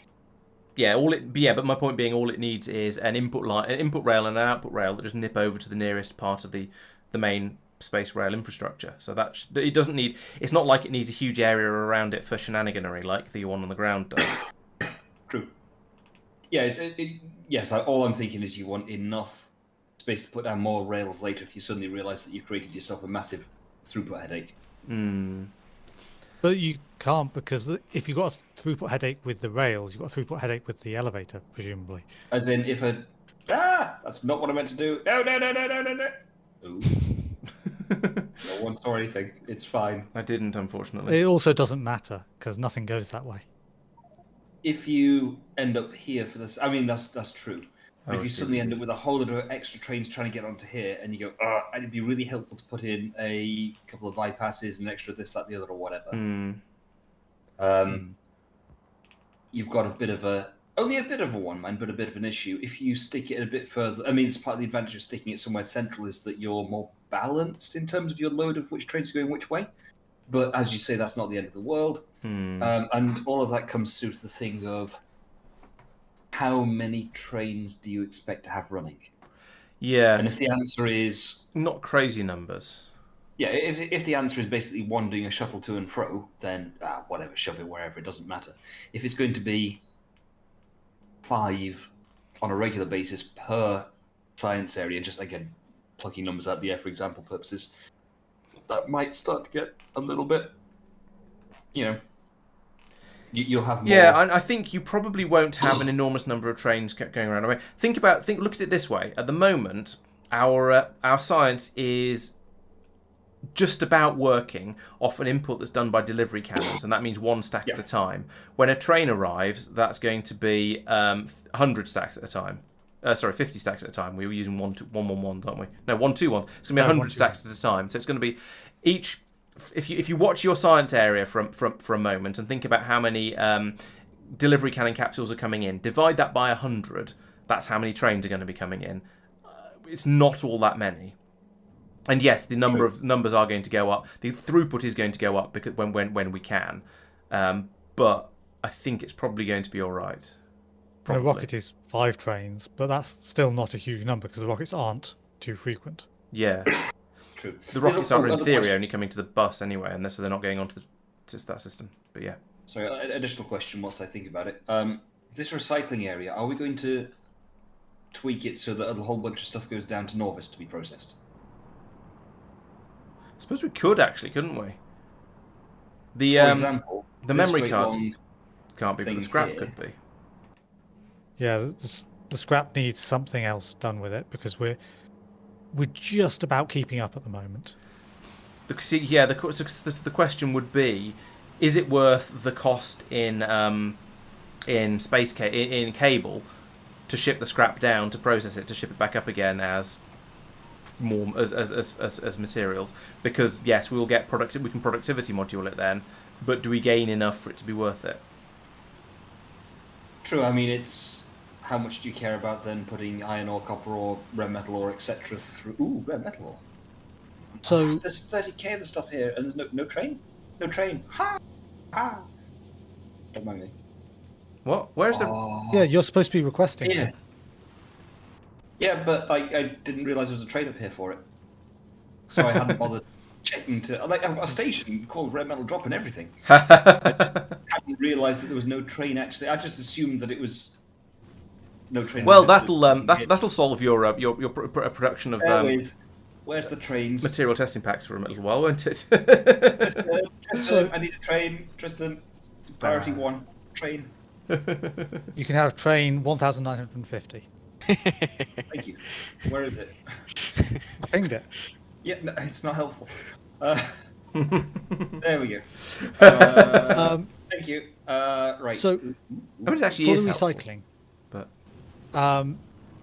presumably, well, do we know if it's more expensive to send a full train down than an empty train? Because we're going to have a bunch of trains going down. So why not have a recycling station? That's a good idea. That's a really good idea. Yeah. Yeah. So everyone just hangs on to their own recycling and puts it into their trains when their trains come up, and then when the train goes down, it unloads all the scrap at the bottom end. No, not necessarily, because you might be producing. If you're called Mike, you might be producing more scrap. I don't know. You say that Mike is taking in enormous quantities of stuff in order to make his material testing packs. So that he might have enough train capacity, but it might be a bit of a pain to try and. It'll be tight, but doable.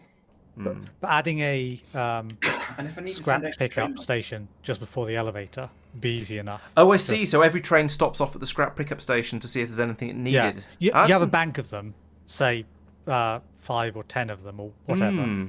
I like that idea. idea. Just stay there until inactivity. I like it. Yeah. I think a lot. The logic of having the thing near the bus is so that we don't have to lay down loads of extra bits of infrastructure, put down a whole extra train yard, etc., just to put a whole load more stuff to the space. Yeah, we already have all of our stuff being dropped off here by trains bringing it over. So it's a convenient place to do the switch over and pass everything over into the trains that are going to be going up into space. Also, on the bus, we have things like, I don't know, science packs, all of the various types of motors, concrete, stuff like that. All these sort of things that we're going to want to have available up in space. Lithium, as another example. Rocket, whatever these things are, rocket control units. All these things are being built off the bus at the moment, so it would be relatively easy to have all of that stuff be fed. Well, currently it is all being fed into this rocket, which ships it up to the space bus, and it would be relatively easy to ship it either have a train here that takes it and then goes up in an elevator that's about here, or ship it all the way back along the bus into a train somewhere down here, and then to use an elevator over here where these blobs are. Where this blue blob is. Apparently that's me. I was looking there. Northern Sciences. That train is not running. Tishman Floyd says this is the first time he's ever seen trains on the correct side of the track. I don't know. Last time, I mean, whenever I go out in the real world, all the trains are running on the left, so it seemed like a sensible thing to continue. 100% of Laurence's visual experience shows this. If I'm being honest, it's not 100% of my visual experience, but it's quite a lot. Yeah, why is this train not in the world of physics, we call that experimental error. Okay, yes, that seems fair. Oh, because we're not making production lithium science packs because we don't have enough lithium up in space. Oh right, okay. And presumably that's on the. Let's have a look on the debris. I can't see. There's too much stuff on screen. No, we do, but that's. We have an alleged sufficiency. We can't have a sufficiency. Oh, maybe the rocket. There we go. Underground belt. It's not really a sufficiency. It's more a sufficient sort of lake at the moment. If there's a, who's just done a thing? My foots have dropped. Not me. Oh, and they've recovered Not again, me. so I won't worry about it too much. I marked some stuff for deconstruction, but it was 5 things. I've just realised I'm running out of life support packs. In fact, I have run out of life support packs. I have a minute. I happened to look at it at just the right time. I have a minute and a half left, I think, to get back over and get some more. Did anyone warn me? I noticed. I don't know why I noticed it, but I did. And that's going to save me because if I come back over here, let's use all logistics bots for other things for a minute. Actually, in fairness, I have to do a lot more than a minute because the Factorio engineer is a powerful beast in that you can take away all of his oxygen. He's still got what, 5 minutes? There we go. I've just grabbed some out of a box by hand. Oh, that's boring. Well, it was there, and somebody else seems to have stolen all the logistics bots. I think Mike was prepared. There's 751 available. Mike has already destroyed all the logistics bots, has he? That sounds like the sort of thing he would do. I'll put those all in there. Let's go. I'm just going to go and hide in the misfortune for the time being, so I don't need air. Slightly scarily. Hide in the misfortune so you don't need air. Yes. Oh, dear. See, I know exactly what you mean, but that just sounds wrong. Bump up again. Turns out, there we go. I'm inside. Right. Materials science testing packs, by the way, which are only called materials testing packs. The rare metals has caught up, and it's now the iridium plate and the plastic that's behind. Welcome to Factorio. Yeah, I know. You haven't got a huge amount of immosite either, looking at it. I thought I said immosite. Mike, feel free to look at the iridium planet because I think the rare metal supply there isn't keeping up. So even if we have enough, we might need more cannons to supply the planet. On Kothar? On what was my? You said iridium planet. Sorry, tell us. Terras. Oh yes, I put in a second gun, but I haven't finished programming it. I'll finish that off now. Yeah. Down here. Yes, there we go. Oh no, somebody did the programming by the looks of it. No, wait. Somebody programmed the inserter. Oh, but they nicked it for big. Wait, what? Oh, you nicked the gun I put in and pointed it at Bigrid. Bad Mark. Oh, somebody else. Have a look there. That gun north of the line, Laurence. I accidentally put in the wrong place, just through to being dopey for a second. So that northern one, if you put another one in to the side, you could probably nick that northern one and have a double up. If you want to duplicate that for material science. What the hell is going on here? So that's linked round to here. That's Yeah, I meant to put it in one slot to the right and misclicked. I say misclicked. I just wasn't paying attention. So you meant to put it in where? Oh, Hang on. yeah, there, I see. So that goes there. Yeah. But then you'll need to do the thing with the long-handled inserter and the... Blah, blah, blah. Yeah. But if you do all that, then... I mean, I've half done it for you. So I've set one up for you. If you set one up for me, then we're evens. It was the one that was pointed at Big Rid that I was objecting to, because that is literally the gun I put down with the intention of... it was Marc who nicked it. It was a gun I put down with the intention of hooking it up to and mirror copying the... I was wondering who conveniently placed it for me. You know, I should probably disconnect it and just hook it, set it up as mine, but that seems a little cheeky. So, completely in character then? Yeah, pretty much. Sorry, Mark, it was Taras, you're looking for an extra iridium drop gun or something, you said? No, have a look at the main building area and terrace. On the left side, there is the drop for the rare metals, and check if that's enough to basically on the left side of that where you are currently. Yeah, there. Is that it?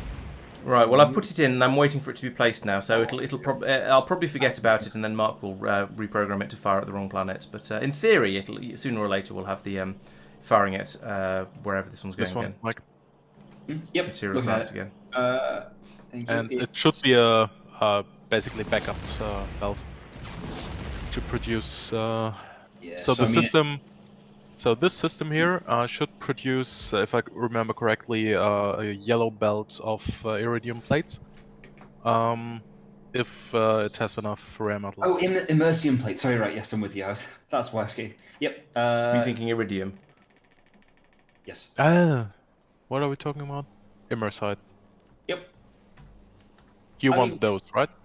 After the immersium plates. Immersite crystals.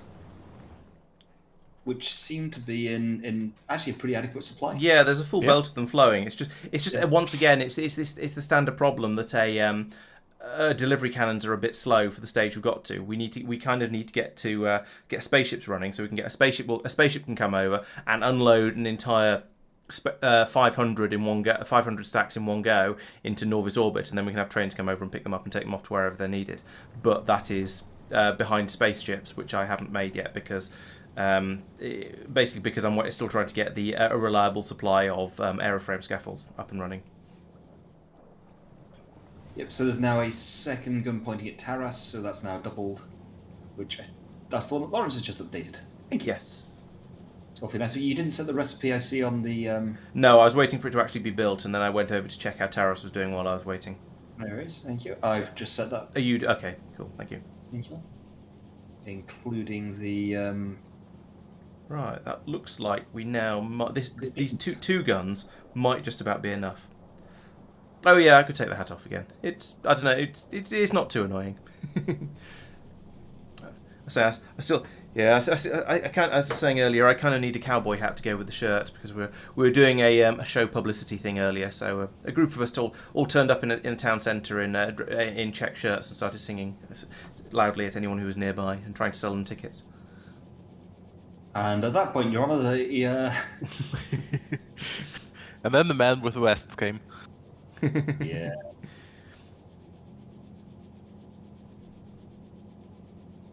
So hang on, there's 4 guns. Have I got this right? 4 guns all pointing at material science. Oh well. And that's still lined off? What happened to your train? Oh, do you mean the immersium crystal? Immersite crystals. Immersite crystals, yeah. 4 guns all pointing at the thing, and that's not... Oh, it's because they're charging up really... Why are they charging up so slowly? Maybe there's not very much power on this planet. That's a decent amount of power. There's still half a gigawatt free. It's firing from Norvis. Oh, Yeah. oh, right, that part. Which Taurus. end do you mean? Is As in the energy charge time to put 600 megajoules of energy in is taking. It is. That's the rate determining step. Does feel slower than I would expect it to be, but I don't know. how is the power on that planet? There's half a gigawatt free. No, there's a third of a gigawatt free. It's gone up a little bit. Yeah, third to a quarter.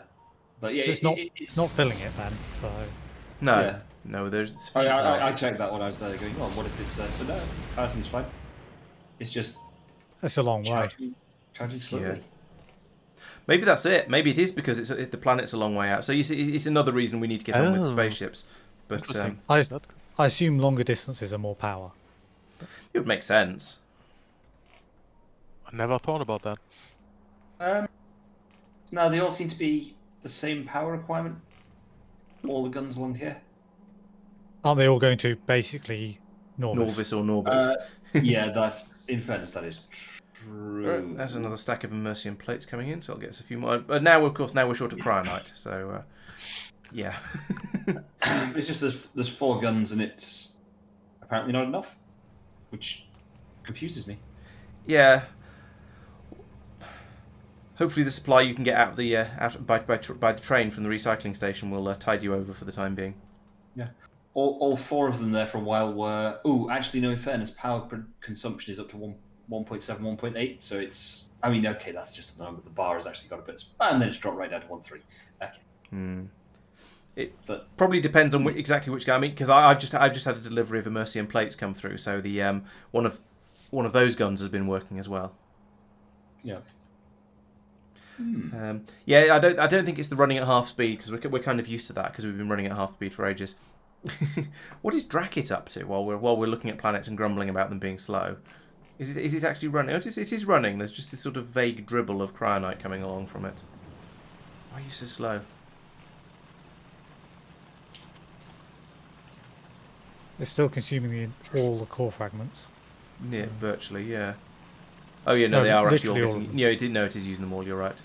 I was misreading the way the splitter was set up. Yeah, okay, so it is just a lack of input, and there's a yellow belt of extra coming through That's all the Jesus, a machines solid happy. yellow belt. yeah.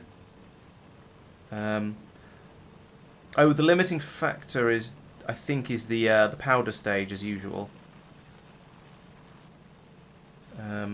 Those belts look kind of, yeah. Well, actually, no, it doesn't matter because all of the core chunks are being used, and Yeah. yeah, It's the upgrade added to an upgrade added to an upgrade thing for the non-core fragment stuff. yeah. Okay, well that can be your task for week after next, I suppose. It's not this one, but getting the cryonite up and running on Snowdrop properly. So. Right. Yeah, I would like to get spaceships available, but that's going to be it's not realistic given the amount of given how slowly we're making these aeroframe things. Well, that said, if I take what there is now, I think what I'm going to do is I'm going to steal what there is now, put it in the rocket put it in the main rocket, and then start doing science with that, because that was the wrong button as usual. Because if we can get the Astro 3 done to the point where we can get spaceships, then we can start thinking about solving a lot of these problems. Not actually solving them necessarily, because we'll have to build all the spaceships and the routes and everything like that, but we'll be a step in the right direction, and that's the other question, relevant. Which is, for spaceships, do we effectively want to have a 2-tier system for spaceships? So the space elevator brings stuff from to and from Norvis and Norbit, but then spaceships go from Norbit to other orbits, and then you either have another space elevator if it's a high enough throughput, or basically a landing ship. Or do you want the spaceship just to go straight to destination? Yeah, I think certainly with the Norbit side of it, I think yes, having it having the spaceships arrive in Norbit, and then if the stuff is actually needed down on the ground, then have a train take it down makes sense. For other planets, yeah, as much as possible. Again, yes, I think having the spaceships arrive in orbit and unload there is probably the sensible way to do it. After that, how we get it down to the ground, we're going to need to think about a bit. With loaders, spaceship to spaceship isn't as bad as it was in Yes. 0.5. Yeah, definitely. True. So yeah, you just dump your spaceship into a small space station in orbit, which then has a little drop pod that takes what's needed down. Exactly, yes.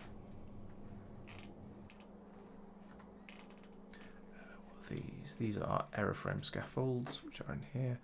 Let's say I'd like to have 2,000 of them, please. There we go. Oh, and if I bring those up like this on putting them on the bus, do we have aeroframe scaffolds down here? We do not. We have we have trees on the bus. Let's replace that with the aeroframe scaffolds. That's much more sensible. Then I can extend this. Ooh. Okay, that's been somebody's already done. Oh, that would need to then come up here and go into replacing. Nope, not that one. Up here. Is there anything that's funny that's needed for these immersion plates? But that's yeah. If we can have those come up, if I can have them come up here, that would. Oh, actually, what? Yeah, here's what I could do. I could shove them straight onto the other side of the radar belt. That works nicely. Which is this one. Right, put them onto here.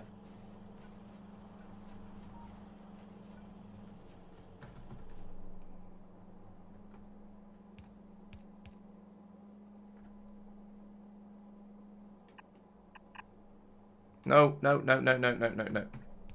That's wrong. Apparently. 1, 2, 3, 4, because I can't count. Right, okay, so that to there. There we go.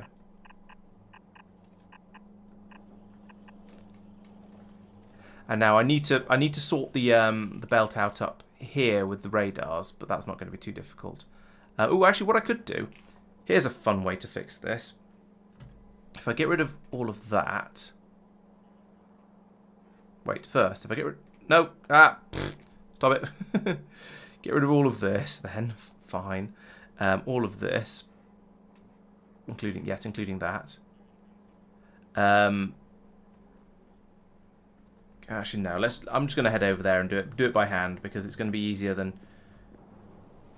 There's enough radars on the system over there that I think it's going to be easier to just grab them all by hand rather than pick up all of the belt and then try and remember exactly where the belt went afterwards. So I'll fly up here. Then grab all of this. And actually all of this up here as well. And then I can flip the side, because the belt side's going to get flipped round, unfortunately, because of the way I built it before, because I wasn't really planning ahead for this part. Oh, this bit would have needed to be picked up anyway. Didn't think of that. Oh well.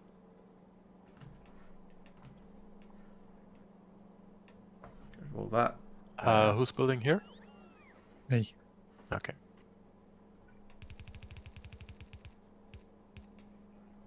Were you looking at the lack of material in sight? Yes.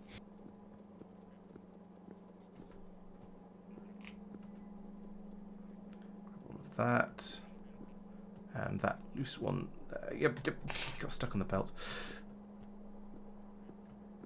And then same over here. Let's try and grab all of this without getting too many of the other stuff that comes out the middle.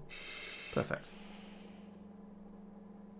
Right, so there we go. So now I can when we get more stuff coming along here, when we do get the aeroframe scaffolds up, they're gonna okay, got the radars going along there like that. That's fine. I thought I'd said don't bring any more of those up, but never mind. We're also going to want the aeroframe scaffolds will be this one. Those will go up there, and that'll merge the two onto the bus at the top, and those will go up to where they're meant to. And have we just had a rocket up by any chance? Get rid of all those radars into there anyway. So they'll now all be passed through. They'll filter back out onto the bus down there, and that'll all go into the right place. Good. Okay, so now I've put in a request for that. I now need to go back to Norvis. I've left myself standing outside in the going to suffocate again. And we didn't get a rocket come through. I don't know where all that stuff came from then. Right, one of the things I need to do here is put down a cable like from wherever it is. I guess let's just do it from here to. Where the hell does it come up there? Blimey. It goes to there. Okay, so I can link that to there, and they say you are only to run if aeroframe scaffolds is less than 0. Okay, good. So that's running now. Nice. That suggests I've probably got the right signal place. Then over here, yes, aero scaffold drop. Good. We don't have a system to call it. At the most we do. Just need to put in another pylon down here to get the reach on the cables. So put that in there. Cable over to here. And that'll get the signal over to here, and that'll turn the station on at the appropriate time. Because at the moment, train limit is 0, so that's not activated. But sooner or later, this is fairly close to the bus, so we should get a bot over fairly soon with that large pylon I've just asked for. Then I can hook this up to be part of the system. And let's look at the number. Let's look at the number here. We've got if it's greater than 8,000, then output. What? Oh, I've copied that from here, which is a pickup station. This should be from here. Let's just say if less than 8,000, then call a train. If aero scaffold is less than 8,000, then call for a train. Which it currently is, so we should now be... What? If aeroframe scaffold... Oh, it's not got power, that's why.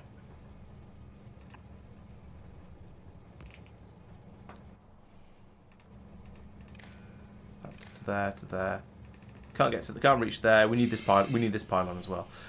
Okay, that's a more step process than I was hoping for, but we'll get that in place.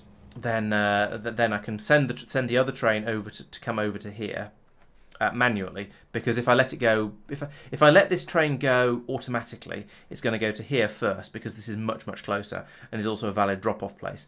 So I need to tell it to go to over here somewhere and then try and find somewhere to drop.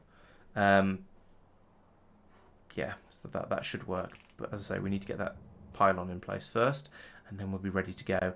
And then we'll have aeroframe scaffolds up available in space. I can grab a big pile of those, fly them over to the where I need them, shove them into the machines there, and then get Astro 3 up and happening. So yeah, that's the plan. I need to build all of the machines to build Astro 3, of course, but you know, one step at a time, or a couple of steps at a time sometimes.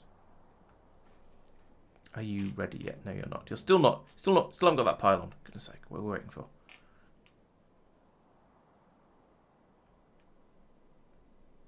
Don't see a yellow bot.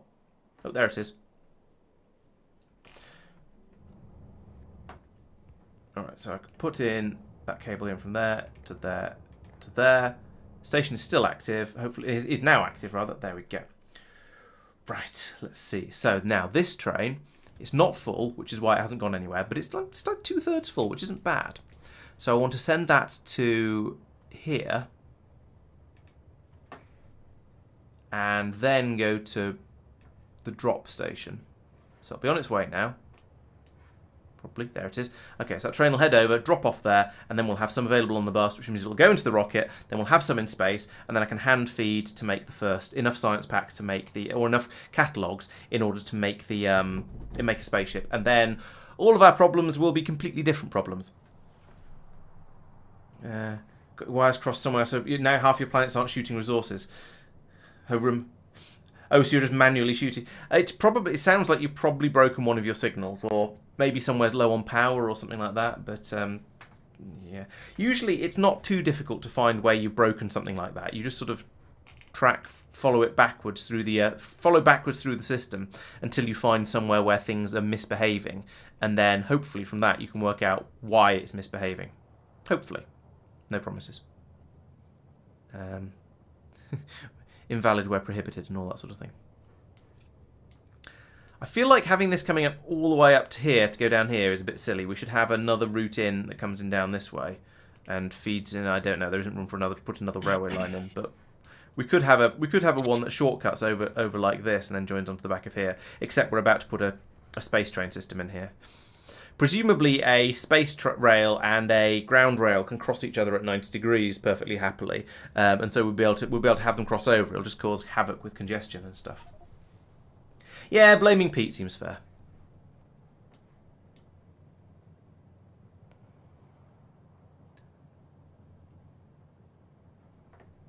Except when the bot tells us to blame Mike, because that seems more reasonable. Where am I? Where the hell am I? Nah, it's never reasonable to blame Mike, because Mike is the best. No, Mike is still apparently causing echo and reverb, so it could be better. Right, so train arrives here. There's a 5-second delay because I forgot to delete that out of the temporary station, but never mind. It'll now come up here and will hopefully, in theory, should in theory unload without any difficulties, like this. Thump. This all flows into Laurence, here. could you select a train, please? I want to see what UI you get. Oh, we've got a station picker on the left. Yeah, I don't know how that suddenly appeared, but it appeared for me. Yeah, I got that earlier, and I was just like going, oh, that's cool. Tristan's been tinkering. I haven't though. I have no idea how that happened. Methinks the gentleman doth protest too much. Ugh. Yeah, fair enough. Marc isn't a fan of the not approve. interface. No, I just noticed I have water issues. Too much, on too the little? grid. Too little suddenly. Hydration problems. Remember to take a sip. Oh yeah, that's a good idea. Interesting.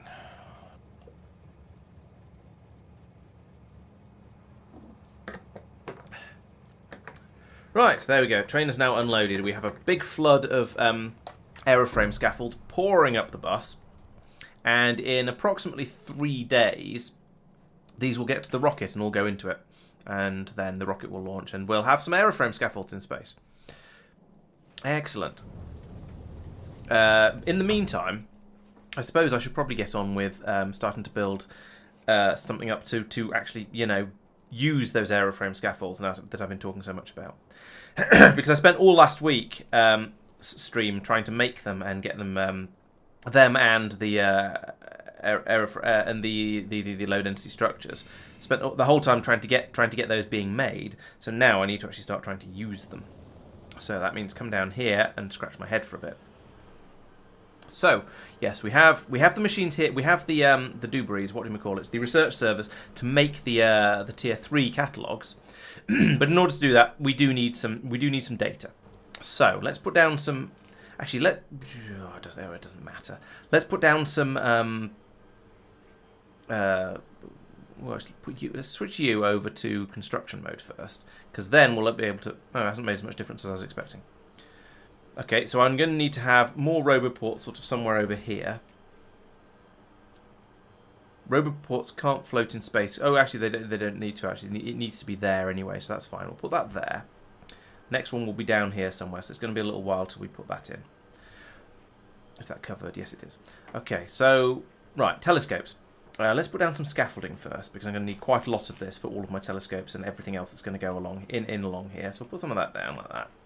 And then let's sort of start doing the proof of concept. So now we are going to be doing the more advanced, the really advanced telescopes. So we've moved on. We've done the normal telescopes that do IR, visible, UV, and then we had gamma. I forgot what have we done? What have we actually done? What have you done? I don't know. We've done orange and blue, which is microwave and X-ray. So we need gamma and radio, probably. Orange and blue. So we need radio and we need gamma. Gamma. Oh yes, I remember. So gamma is not too bad, but hang on a minute. Wait, what? Oh, that's making the telescopes, not running the telescopes. One of these, the gamma ray telescope, also needs me to make gamma detection Dubries as well. So let's look at FNEI. Oh, I put it down there, didn't I? Out of the way when I was talking about something completely different. When I was I've forgotten what I was doing. I'd forgotten what I was doing earlier, and it was something actually fairly important. I was going to actually make the elevator, wasn't I? Because we're not going to really get very far with this if we don't have an elevator. So there is a question associated with this. Making the cable for elevators requires various types of exotic material in slightly processed states. So we're going to need the iridium girders, we're going to need the beryllium poles, and we're going to need holmium cables. Now, all of those are relatively early on in the in the requirement in the tiers of things. So I mean, holmium cable is just plastic and holmium. So I need plastic, holmium, vulcanite, iridium, iron, and beryllium, and coal. Coal's a separate one. That is feasible to do on site. It's not too hideous. But alternatively, we might want to consider making all of those things in suitable quantities. Or actually, all of these things could be made on the ground. We want to start. I think we want to start at some point in the future making all of these things on the ground and shipping them up. But that's going to need us to have a space elevator first for it to be reasonable. And we could ship iridium and beryllium and so on down to Norvis, but I think we probably can't be bothered just yet. Let's wait until we've got the train system, then ship it down there, and then make them down there. So for now, I'll set up a system that just makes all of those, and I'll make it kind of temporary. So I'll put it in the gap here, especially as this is already producing the holmium cables. So I'll stick in some machines here making iridium dewberries and beryllium poles, I think. And then we can just make that's quite some way from where the elevator's going to be. This is temporary. Because Okay. we're going to start building all this stuff on the ground, because building it in space is a bad idea for productivity reasons. Why are you building it in space at all? I didn't follow your logic. Because this is currently, we have all of the ingredients we need in space. We don't have iridium, beryllium, holmium on Norvis, and I think putting in a system to get them there temporarily when we're about to switch over to using trains is silly.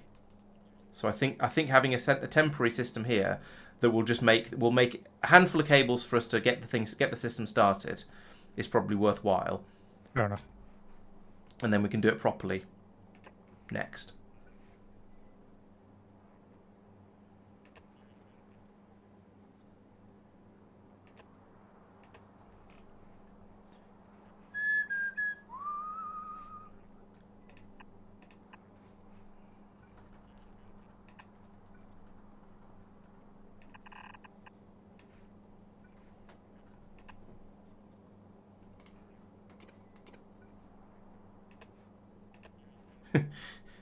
I'm not sure if using this is the best, if loaders is the right idea here, but it feels weird. All of my instincts tell me that if you want to direct insert from one machine to another, you put them with a single gap between them, for that's where the inserter goes. But now, because I'm using loaders for these things, I'm having to leave double gaps because that's how big loaders are. The quantity is sufficient to need loaders. No, but I'm being lazy or something. At least probably not. I hope not, because I'm not going to be. No, the quantity is not sufficient to need loaders. Do you think I should use inserters then, given that loaders are unnecessary? Probably, because you're moving stuff to belts and then back again, like that, for True. UPS reasons. All right. I'll Technically downgrade better. that.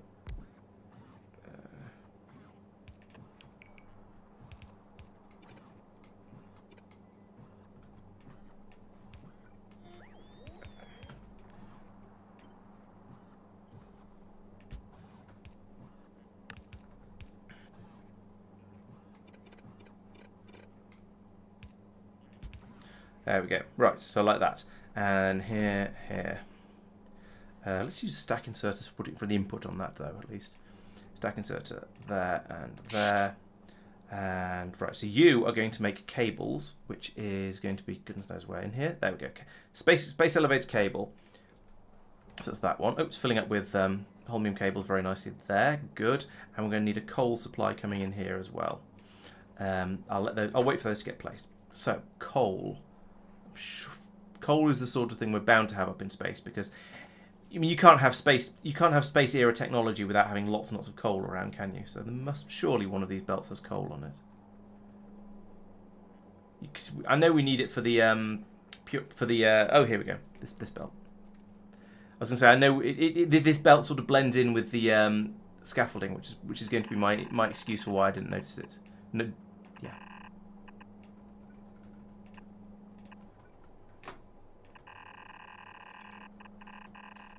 How far across am I going?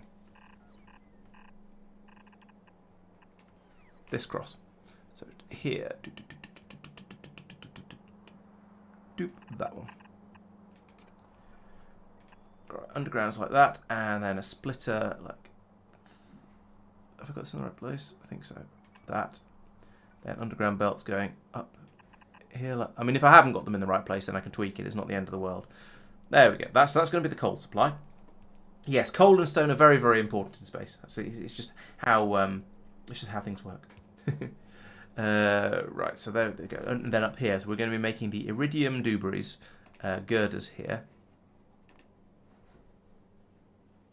Iridium girders, which is vulcanite and iridium. Oh, hang on. Do we have iridium plate or do we have iridium ingots on the bus, or do we have neither? And I'm going to grumble a bit. No, we must have iridium on here. Yeah, here we go. We've got iridium ingots. Okay, so I'm going to need to chop these as well. So that means all of this is wrong. Boop, that can go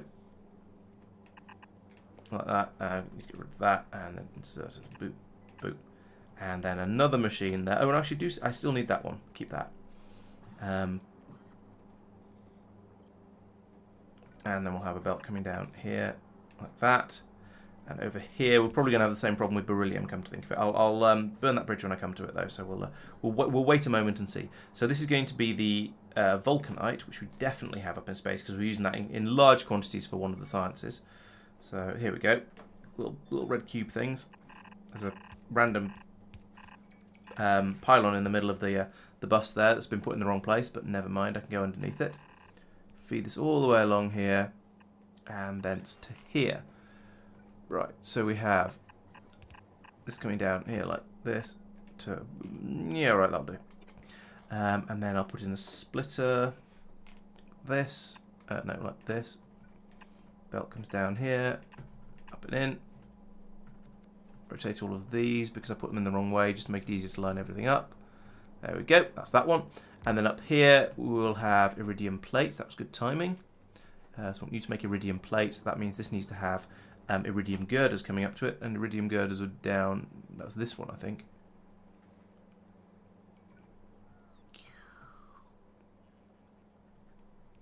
So from here,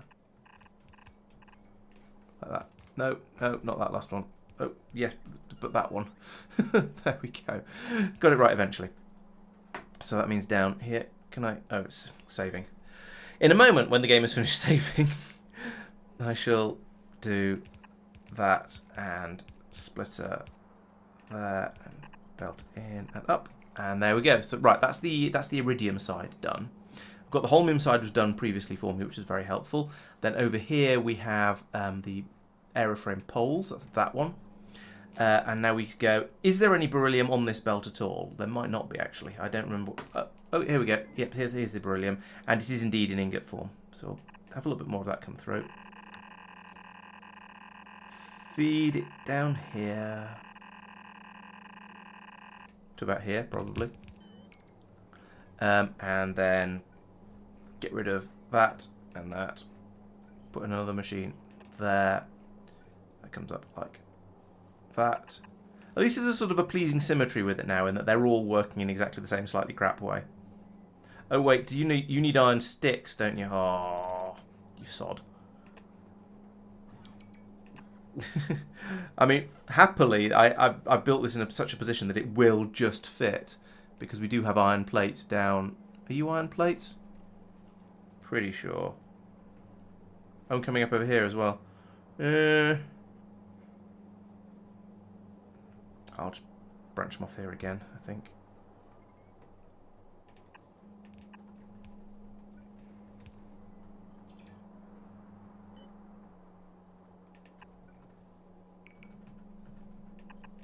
There's a lot of iron being used. It's flowing through merrily over there to goodness knows what's going on further down the bus. Right, so that's my iron plates coming up here to be made into iron sticks, to be made into beryllium sticks, and you're going to be making beryllium plates like that, and you will need one of those, and the beryllium, yes, you are beryllium plates, so that comes from here. Let's just do, oh no, I can't do that. No, I'm going to need another underground on this railway line. Belt. I've forgotten where this is supposed to be. Right, it's supposed to be here. That goes there. Feed that in there. Up, up, up. And then... there. Right. Done. Oh yeah, I need to put that into a box of some sort. So we can now unload those into a provider chest, because that's what you do in Factorio. There we go. Yeah, I mean, burning coal in order to power a locomotive in space is entirely valid as long as you have an oxidizer somewhere. I know we don't, but yeah. Let's get rid of some of these. These are ridiculous, especially the ones that aren't connected to anything and they're just left. Wait, I should wait for the... I've just cut all that off because I didn't wait for the other thing to be put in. Never mind. Yes, having all of these pylons around here like this is a mess, so I'm going to get rid of them all. And sooner or later we'll get a power supply coming back out here. And all of this, what are you doing? Stop it. Just put one of these in over here as well. And then all will be well with the world. I'll leave the rest of the pylons in place, but it's just the one. It's these ones that were just scattered around over here, getting in the way and looking untidy that I don't like. So I'm going to get rid of them all. Okay, so oh, it's arrived. Good. We now have power again. So yes, we are making the cables here. Making everything's. Why are you sad? Oh, you're waiting for vulcanite. Why do you not have vulcanite? Because I didn't. I flipped some of them round, didn't get all of them. Missed a couple. There we go. So that's now coming through here. Yes. Up here we are making the poles. Good. Here we've got everything except... Well, we haven't got the poles yet, but we will soon be... No, we haven't got iron sticks. Why have we not got iron sticks? Did I just feed steel through here instead by mistake? Is that... I honestly can't tell whether that's steel or iron. I could believe I've got the wrong one through sort of dumbassery.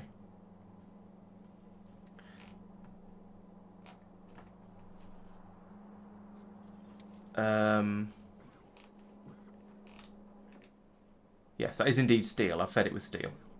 Muppet. Where's iron? Okay, here's iron's going in down to... Where? What? Where? Oh, this is iron ingots. We're putting iron ingots down the bus. What? Oh yes, because they were needed for... Iron ingots were needed specifically for one of the science packs, weren't they? So we've got...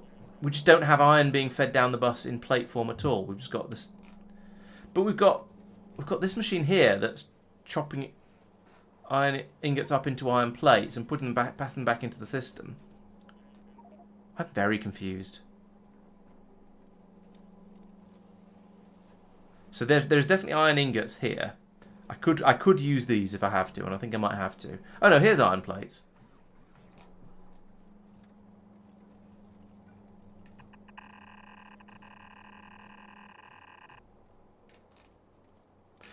Right, let's do this again, but better. And by better, I mean with the right metal. So this should be going on to... Oh, up there. Okay. Fine, I'm doing some tidying up. I'm going to do that by hand because it's easier.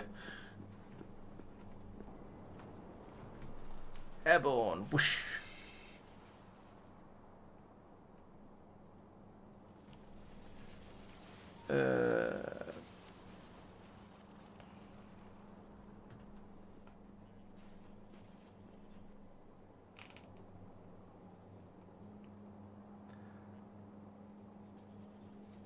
Okay, so Jeremy tells us that depending on where you're shooting from, it does change the power requirement slightly for the delivery cannons, which makes a lot of sense, really. If you're going to fire it a long way, it's going to be harder, so it makes sense that it's, well, uses more power. Right, down here then. Let's get this in the right place this time, and then things will start to work. So from here,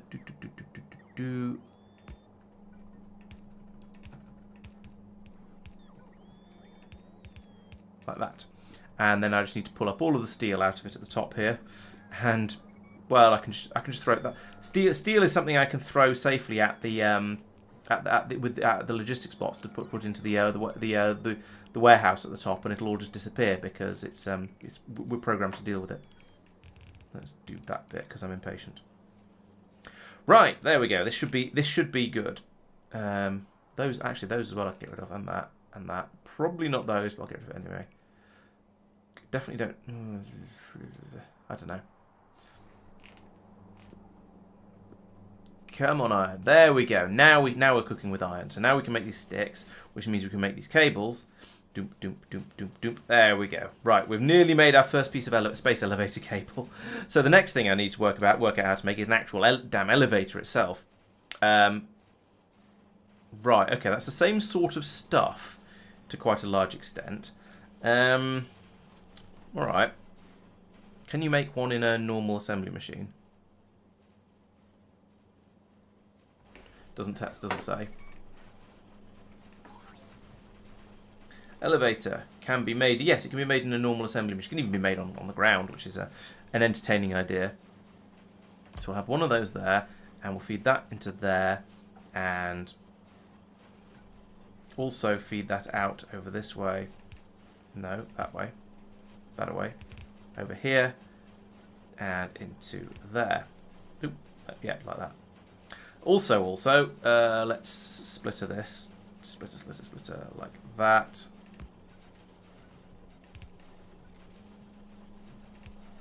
There we go. Right, you are to make me a space elevator.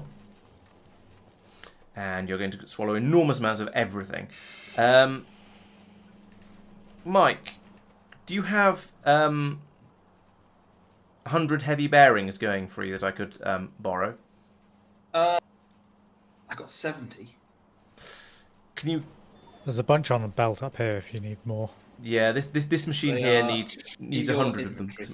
In your inventory. Oh, thank you very much. Oh, it's only 70. Where's things on the belt? Sorry, what? Oh, yeah, there's a little belt there. Is the belt in question the one in the material science area? Science Park. Oh, Yep, Science Park. Science Park, okay. Because it's needed for Material 3. Makes sense. So yeah, we're going to start... The hope is that we're going to now start making all of this stuff down on Norvis. But, you know, that's going to be for a future stream, as they say. Ooh, this is kind of cramped down here. I think I'm going to be a little bit naughty with the belts.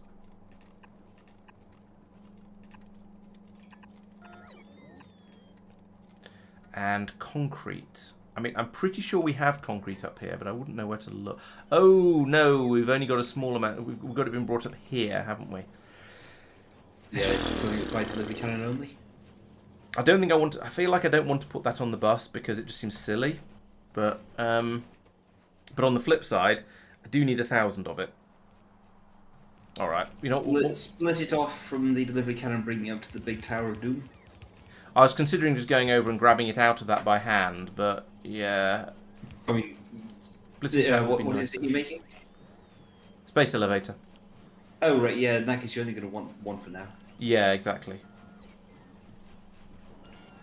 It's not because I need it now. Actually, no, it is. Yeah, with the bearings, it was very much an I need it now. With the the concrete, it's not so much I need it now. It's an I need it over there rather than over here.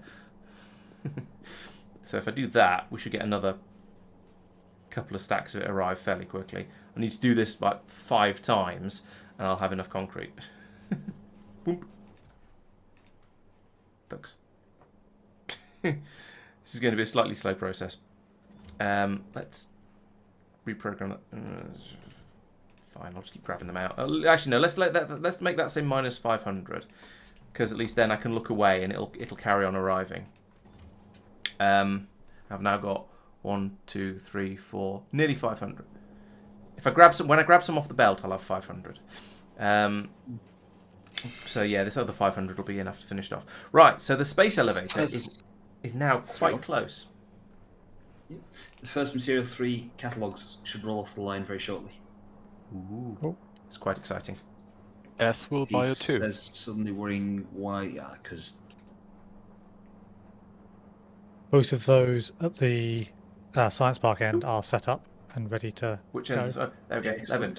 Thanks for the sub, Levin. That's 12 months, a whole year. Thank you very much. That's getting, yeah. It's one of the nice things about having been doing this for quite a while now is that when people resub and they've been fans for quite a long time like this, it's really quite a nice big number to see. So yeah, I like that. Thank you. Oh, this is a slow People process. stop making Laurence happy. It's not good. I like being made happy. Oh, cock. Yeah. It's refined concrete, not concrete. Okay, I'm no longer happy. I like being made happy. Oh, cock. I mean, yeah. Oh, bloody hell. It was going so well as well. So you need twice as much concrete. I was just looking up the rest. Why is my caps lock on? Why can't I type? Is my next question. Right. No, I need. Oh yeah, yes, I need twice as much concrete and iron beams and water. Yes. Okay. This is not insurmountable, but it is annoying. So iron beams. Just to your street catalogue. Ooh. I mean, it's happily working its way down the belt, but yeah.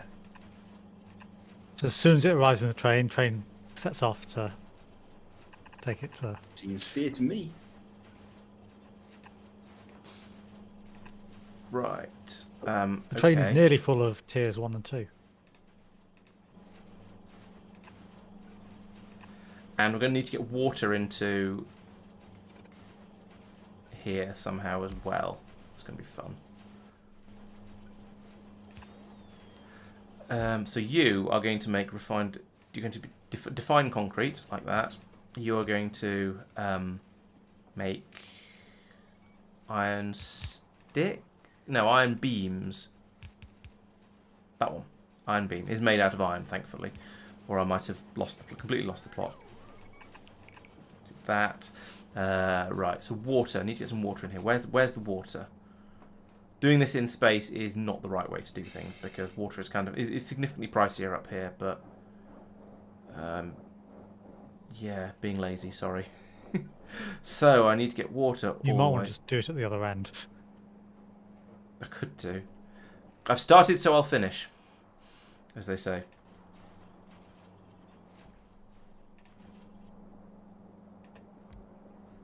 Underground space pipe, right. This whole... Oh, I'll just drop in a quick and dirty hack to make the... what Uja what's it here has become significantly harder than I was expecting. 9 and 5 equals 14 and therefore fits. I was thinking, yeah, it'll just be a case of dropping in a few of these things over here. Oh wait, this has become many times harder than I was expecting it to be. But you know, I'm not one to be easily deterred by this sort of thing. So, sending the train with the singular first Mat 3 catalogue. ooh. That, you know, that's going to get lost on a belt, on a splitter. Yes. Yes. I mean, depending on how Actually, you're no. doing In this case, everything is set up so that won't happen because someone else got involved. Actually, Why no, do we it's using need trees. one singular Material 3 catalogue? because I we don't haven't know. done Material 4 ones yet. It's the principle. Right, okay. You want to basically you're saying you want to make your very first Material 3 science pack, and that's one of the things you need for it. Effectively, yeah.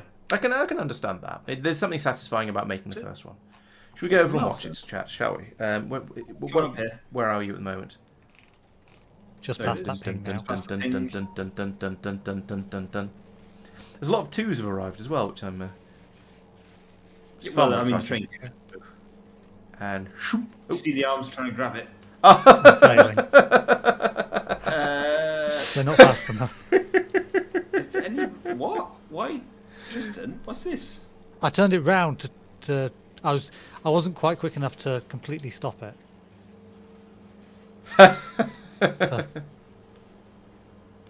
So, that's Lads, we're going back the other way. no. No. Mike, you just It's fine. It's not fine. Mike. Tristan. Mike. Tristan. I blame Tristan. It's all Tristan's fault.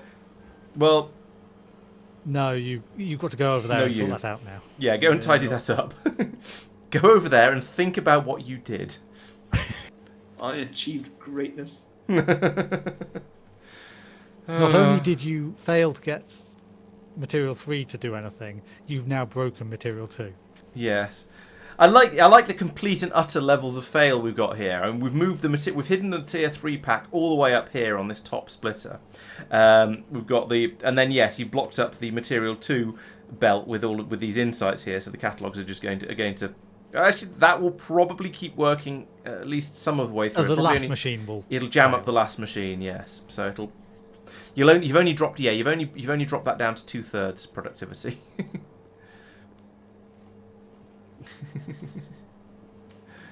Dear. Yes. That's also a balance is restored as well, I think. There we are. It's in that one. Right. Where was I? Now we turn into a number of science packs, 6 presumably. Presumably. Yep. 6, yes. Which is the machine that's actually buzzing? It's already finished. Oh, it's already finished. Oh, okay. So there is some presumably. So that is that. Oh, yeah, this would be this belt. Then they should be. Yeah, there they are. There they are. There's our first 6 tier 3 material science packs. Well done. Thank you. I can't see them. Thank you. Especially especially well done as you've actually beaten me to the tier 3s. Well, I mean, what can I say? Yeah, I got a bit distracted with other things. Like this. Let's right. go. So how are we doing? Right, you've got it's not got water. Which bit of the water? What's going on? I mean, I appreciate that we don't actually need those Mat 3 catalogs for science packs for quite some time, but that's not the point.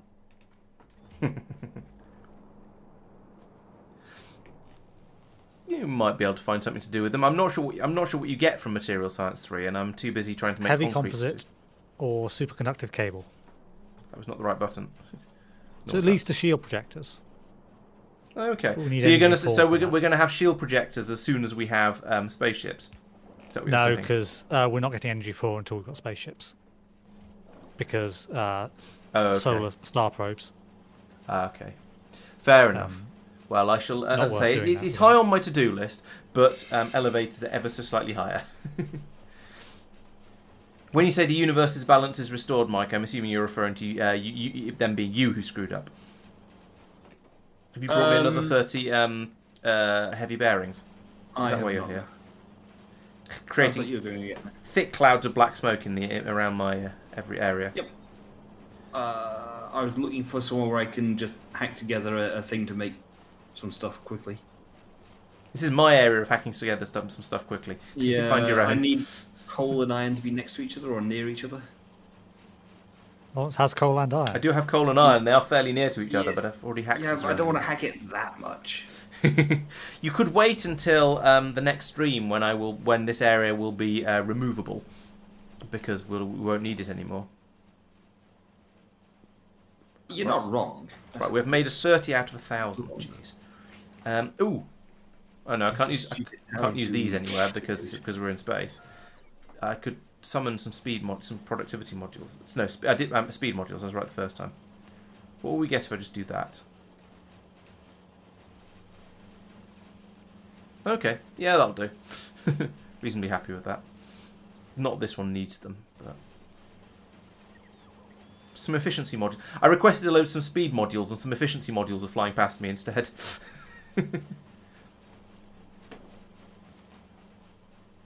Why is this? Okay, never mind.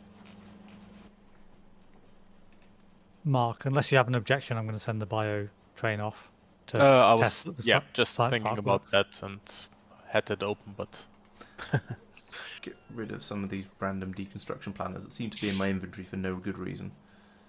What are you, a blueprint of? Okay, that's a worthwhile blueprint, but I can make it again when I need it. That's a fairly pointless blueprint.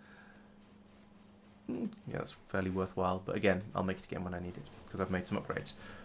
All right, so this is now running a little bit faster. We're going to so we can get through the. Yeah, this is going to take forever. I'm going to go and do something else. I am going to put some more concrete in there first, though, so it has a chance of actually completing. You have concrete. You do. Nice.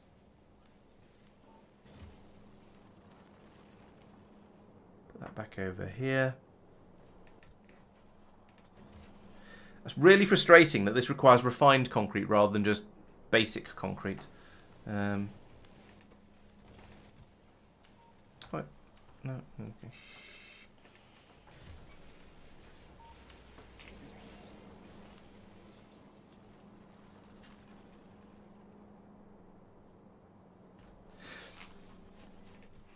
Yep. Chuckle Seems that to in work. there. So that's now there's now 2,000 in there.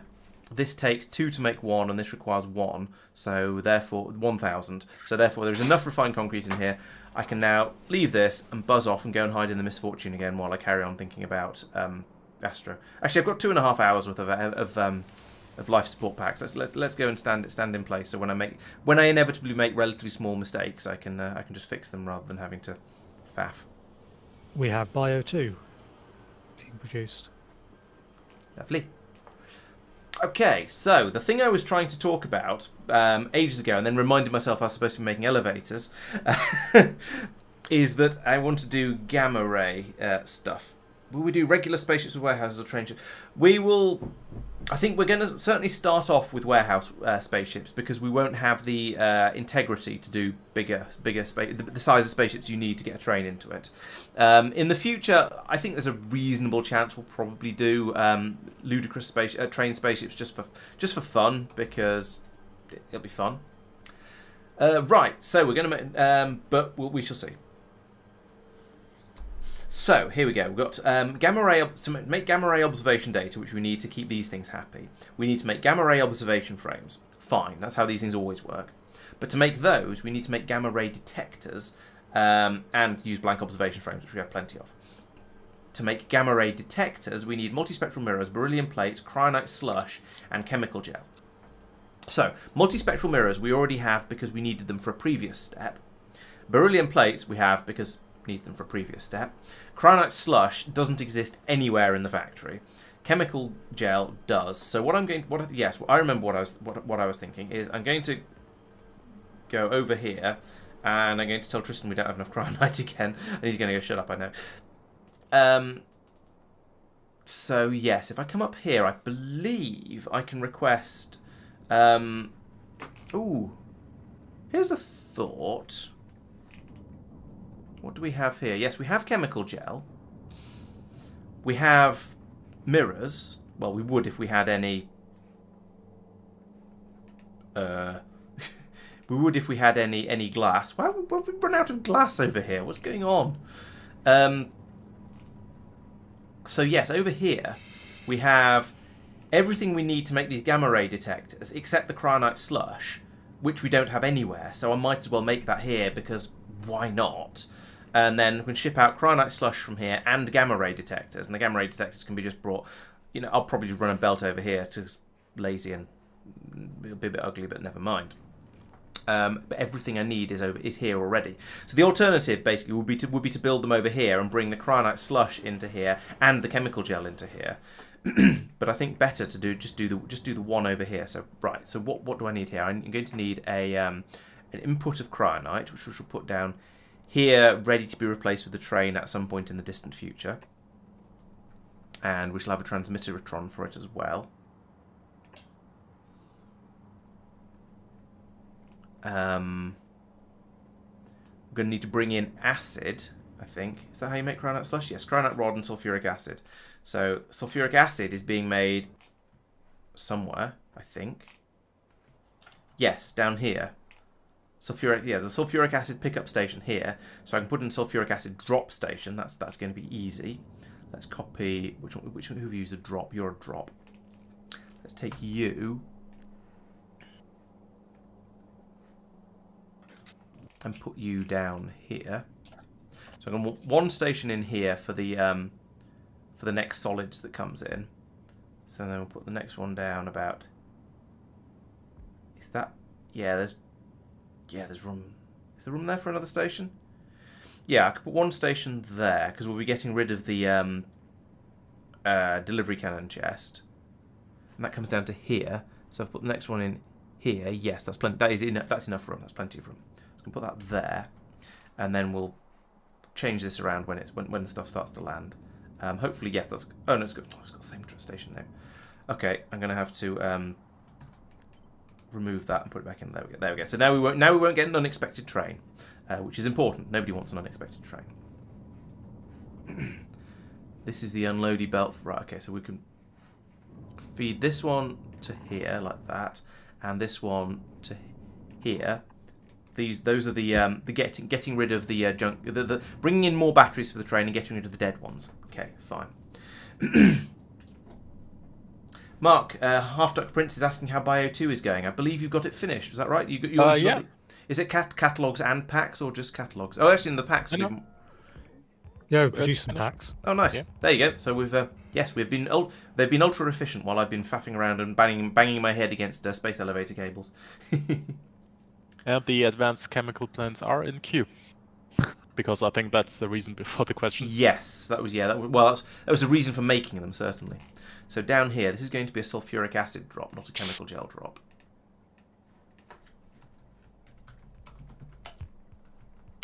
Sulfuric acid drop. I don't think there isn't a train for this yet, so we'll need to sort that out sooner or later. But still, Tristan, is there a reason to have the intelligence 2 before the? That's productivity in labs. Okay, so that's going to be. This is going to be my not that. This is going to be an acid drop station. So we'll get rid of that. Turn it into acid. That one. Sulfuric acid. So when we have a train, we'll get acid brought in here. When we've got cryonite, we'll get cryonite brought in here. I'm going to need to put in another gun for that, of course, as is traditional. I'm going to need a combinator as well. There, why not? And then a loader or an unloader. Bring out the top. That'll be fine.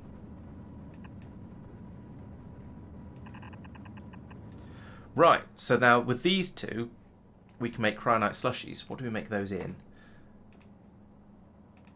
It's in a biochem facility or an advanced chemical plant. Advanced chemical plant no, so that's ground only. So it has to be biochem facilities.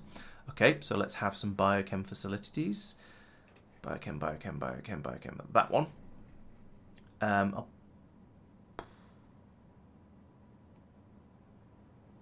Yeah, how far across are we putting stuff? About this far. Okay. So I'll line it up with those. Actually, there's lots of space here. Let's try and be a little bit efficient with the space. So we'll put that there. And then rotate one. Put it there. Right, okay. So that's going to be the input. Oh, hang on. This is going to be awkward. Oh, I've got that wrong anyway. There. No, wait, what? That is right, but I want it to be like that. There we go.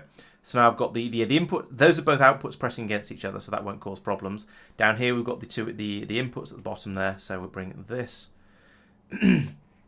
across and up, and then do sevens have it? Yes, sevens do have a port in the middle, but I'd need a 9. 9s don't have a port in the middle. Okay. In that case, we'll use. Is it? Can I? Let's put that there, and instead let's pick that up, put it there. There we go. Because that means now I can come along here. I can do underground pipe like that, and then normal pipes like that. And I think I'm going to want a 9 coming up here, like so. Yes, spot on. And that's going to be a 7. No, a 5. Shame. Right, there we go. That's going to be the acid being brought in along here. We're now going to have the slush coming out the top, which is a little bit awkward. Maybe I should have built this the other way up, but I can just bring it down the other side. I sort of wanted to put it up here to save a bit of space because I'm going to be building quite a lot more stuff, but now I'm starting to think that might have been a mistake. I don't know.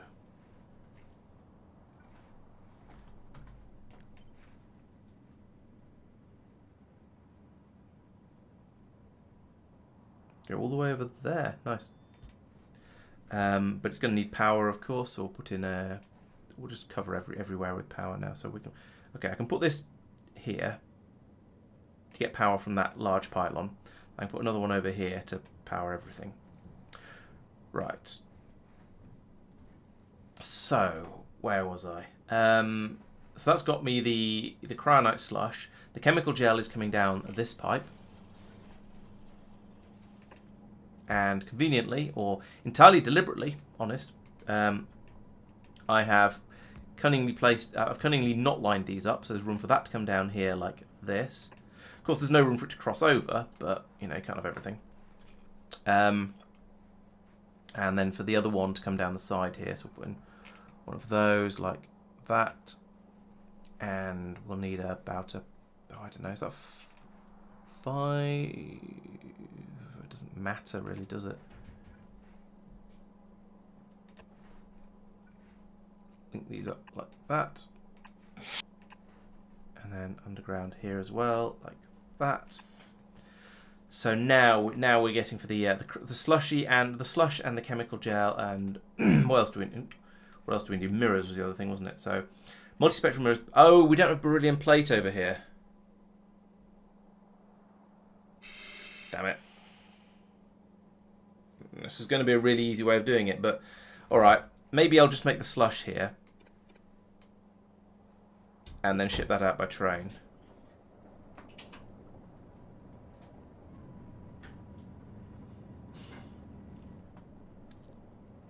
Which makes this design a bit more ridiculous. Right, you know, I'm gonna change this around. I'm gonna move this further down because it's a bit weird having it all up here. So we'll take all of that. I don't like my design. I'm gonna get rid of all of this. This is all horrible. Bad ideas. I mean, nothing seriously wrong with it. It's just a bit of a silly place to put it. So get rid of this as well, and this, and that, and that. Right. Okay, so what we're going to do instead is put in one of those biochem facilities that I've just pulled up. I'll put them in...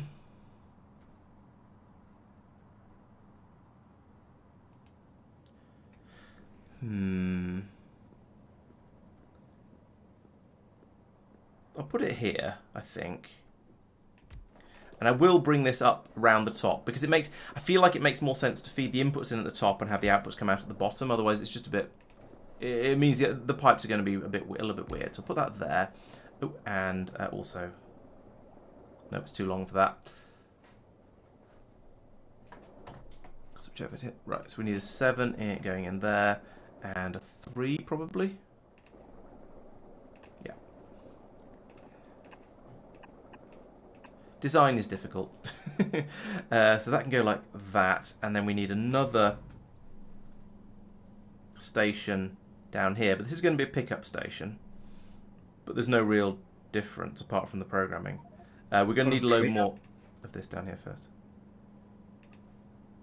Train out of fuel. Oh. In orbit. This one here that I pinged? Oh, yeah. So that's I mean, it's in the combination of Mike's fault and Laurence's fault. Probably. So what I'm hearing is that we blame Pete. Yeah, the oh wait, there's a yeah. Wait, what? We don't really seem to have batteries going down to the lower. Oh, it's all the way. Yeah, it's all the way down here. We don't really have batteries coming all the way down here, which is a. Oh, in Mike's defence, it's more Laurence's fault. Yeah, exactly. It didn't get charged at the other end either. No, it's because I've assumed that. Well, first of all, it's one of the very few stations of mine that actually have a train. The rest are all placeholders. You're not actually requesting steel ingots, are you? Oh, are you? Steel Plates. Steel Am I plates. doing plates or ingots? Oh, you have a steel drop-off as well. Yeah, you have a plate. You're requesting both. So yeah, it is partly your fault. Am I doing steel ingots? I don't think I'm actually doing steel ingots. It's not going to get through Just there. plate. Oh, it's iron ingots, and they look similar. This is going to be tricky because there isn't room to get an underground belt. Isn't going to fit through there. Oh dear. There's too much stuff happening in not enough space around here. Yeah, I've done all of my stations which are in actually working. They're pulling from another station elsewhere, which is a supply station. I always assume the supply station will provide the power. Foolish assumption, potentially. Well, it obviously is in this case. Oh no, it will fit. The belt, the underground belt will fit through there.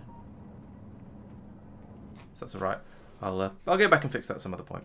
Right, where was I? Oh yes, building some scaffolding over here. That's why. That's why I was looking at other things. So yes, this is going to be the cryonite slush pickup station, and I have changed my mind. I'm going to bring cryonite slush and chemical gel over to here because there's just too much. Because otherwise I'd be bringing it didn't really make sense to bring beryllium over here. Basically, my original thought was always going to be to make everything over here, but having the beryllium. But then I thought, well, nearly everything's over here. But no, with the beryllium not being there, that doesn't make quite so much sense. So I'm going to need a couple of fluid drop-off stations, which this is one of. I put in a couple of these down. I guess in down here because there's not that much else going on.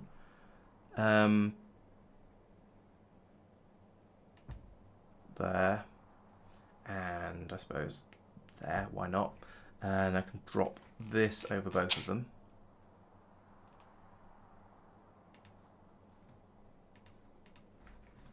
Is that the right side? Yeah, that's about right.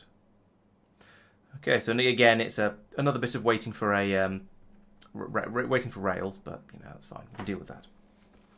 Productivity doesn't work in space, so it probably maybe it's a thing we should be making on Norvis and bringing up then, but we're starting to run out of sanity when it comes to this sort of thing. Yeah, you can make it on the ground. Presumably, it probably can be productivity.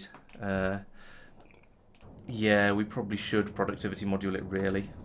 Scrap is backed right up the entire length of the disposal belt. And I'm going to look at that at the moment. This is why I'm thinking and that's starting to actually back up my science production. In fairness, those ones are okay. Yeah, it's backed up to the point where it's actually stopping material testing 1 from working. Material catalog 1, sorry, from working. Well, it's currently flowing fully. This is because you've been chucking too much stuff that you shouldn't be on the middle belt. I blame Mike. I'll drain some of it out. I don't entirely agree with that. Well, there's stuff that shouldn't be on the middle belt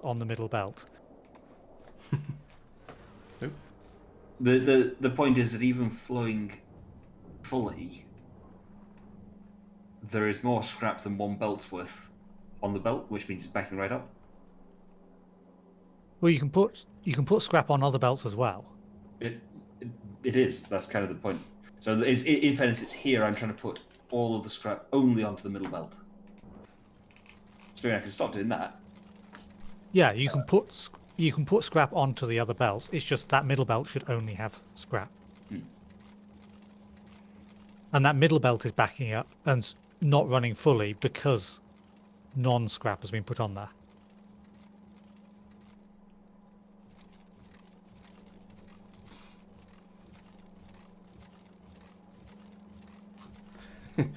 I'm gonna stay out of that, I think. Probably safest.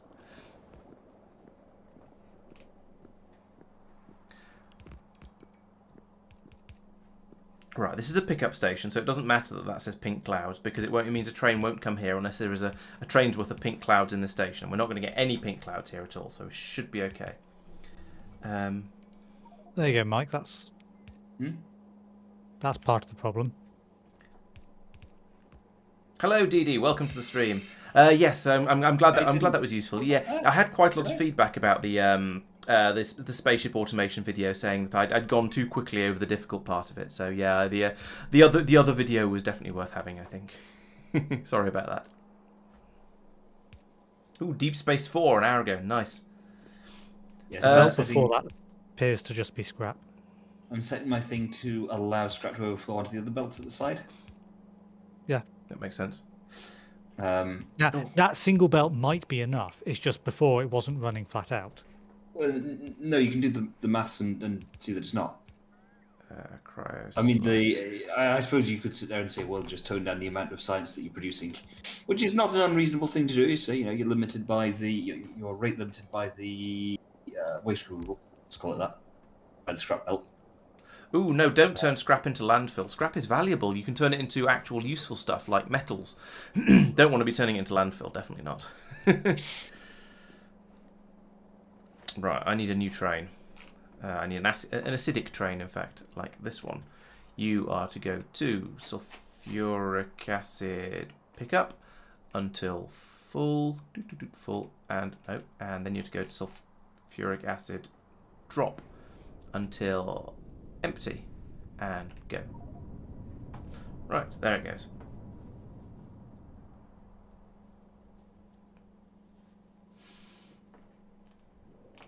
Yeah, yeah, we're trying not to just destroy stuff, with the exception of mineral water on Norvis, where we had far more of that than we could ever have used up.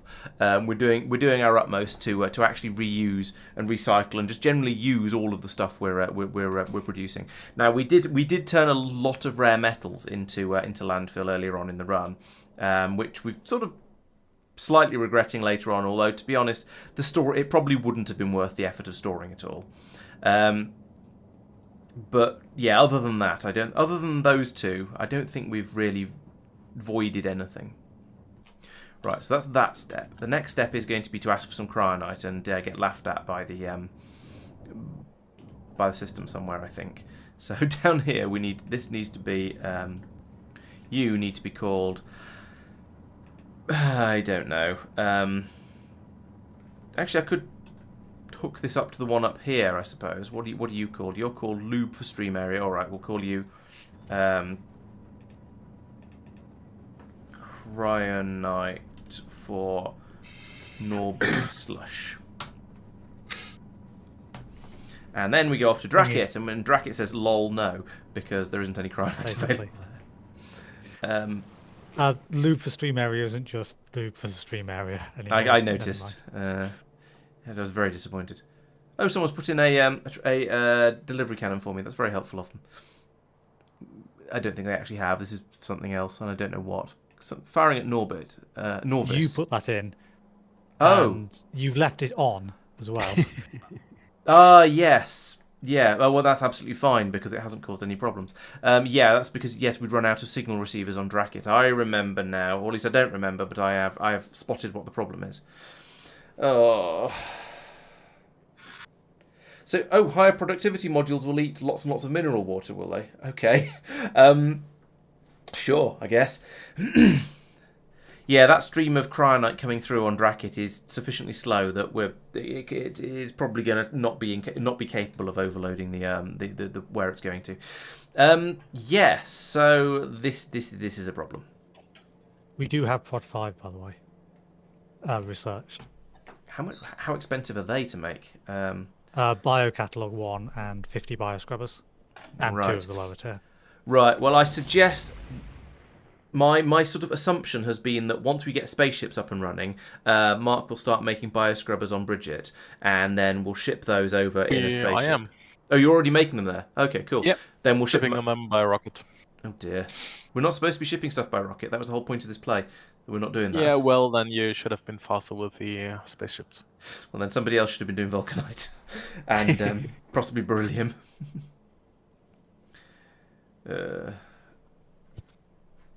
And then I better don't tell you that we are shipping vitamin-lunch acids in barrels via rocket as well. God. That's horrible. Yeah. Missing a Can't signal count here. on that. Oh, yes, I am.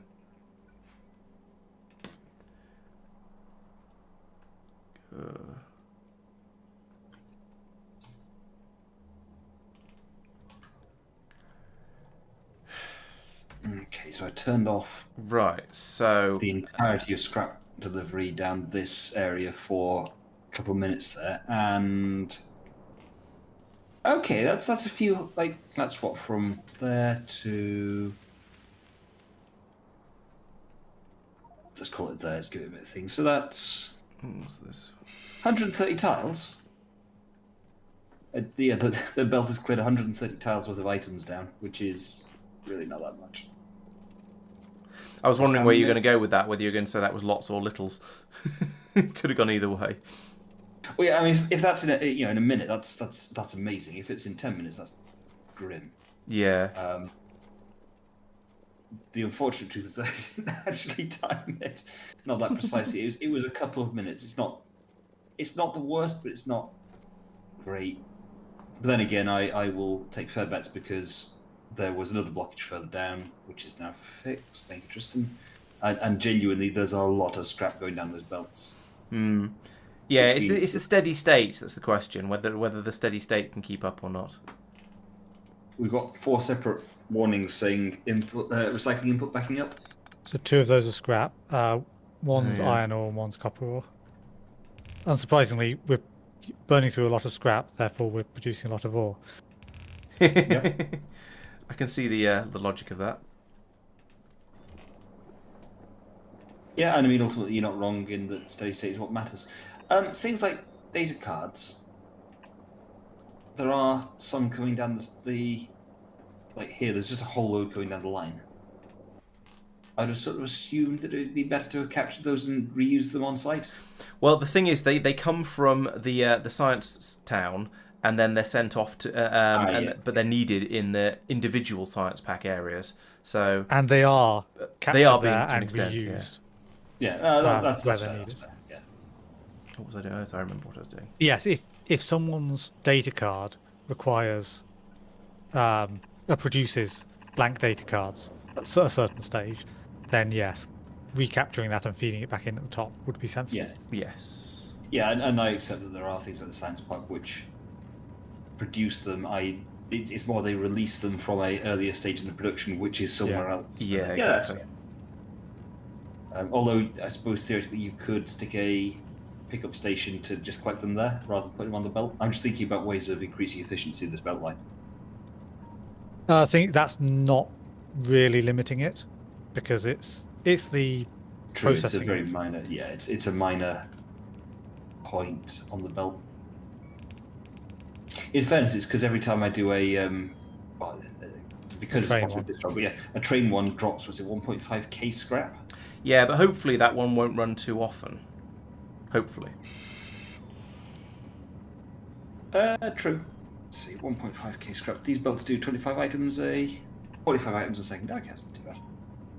So that takes 33 seconds to remove the scrap, not allowing for inserter speed. That's just once you get it onto the actual... It's a 200-second recipe. What's that? That's going into that's copper. It is a 200-second recipe, but that is speed boosted. So it's 2.6. Oh, what's my calculator gone? But then the entire thing is going to back up and not run at full speed. True, so it's 77, so it can do it 2 and a bit times. But I've got 4 machines, so actually, yes, that's that's all good.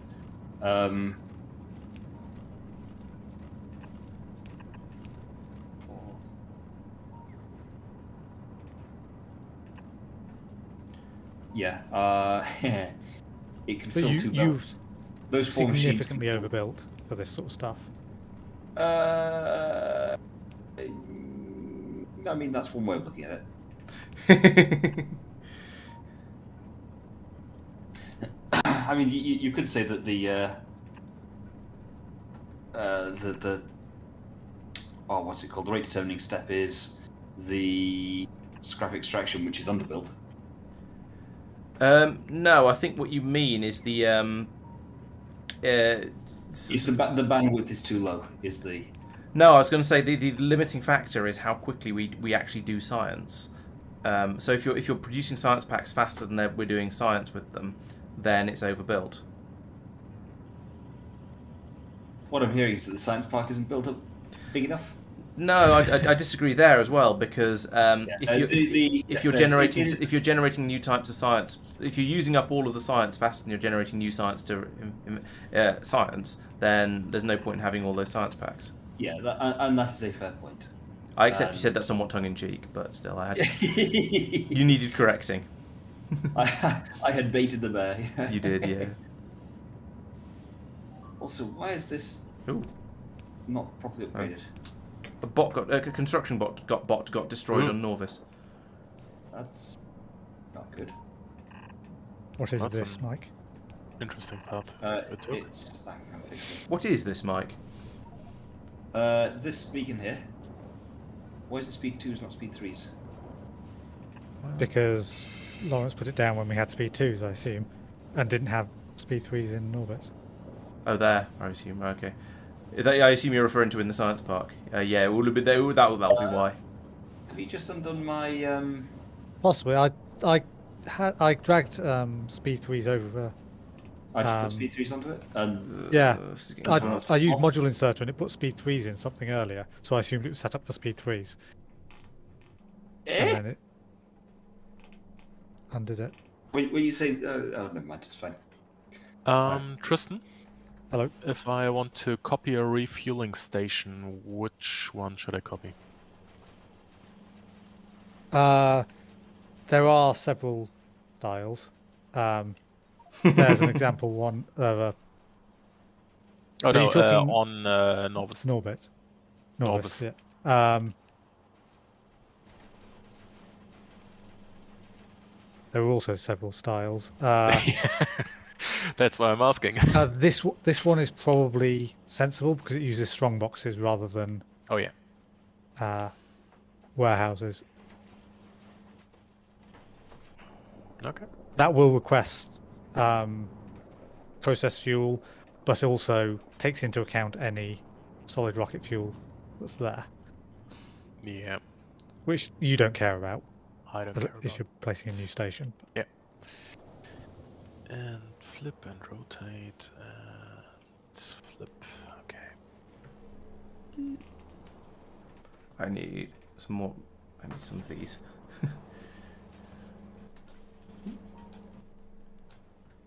$30. There we go. Leave me alone.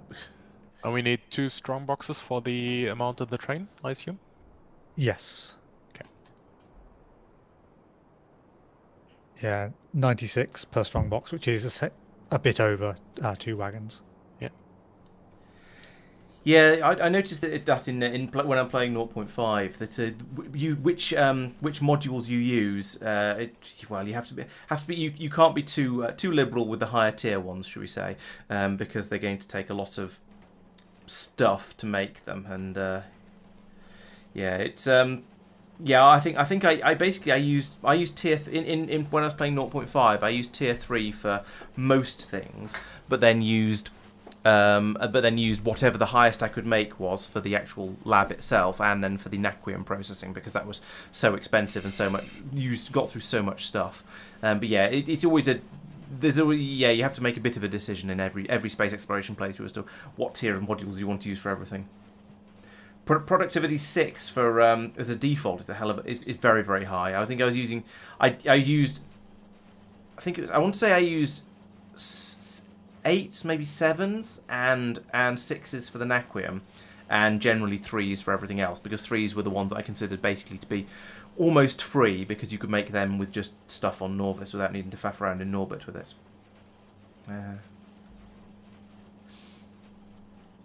I think I was doing something like 10 science per minute, and I found, at least in single player, I was doing the science as fast as I was coming up with new things that needed to be scienced. So it was that was sufficient for the rate I was playing at. I found the same thing ages back when I did an Angel Bob's run, where it was taking me as You long played to this get before? Angel Bob's. Yeah. Factorio. I tell you, it's not obvious, I'll be honest. Especially when you look at the number of hours in game. I basically completed the tutorial. That was it. Do we count launching your first rocket as completing the tutorial? It feels about right. Yeah.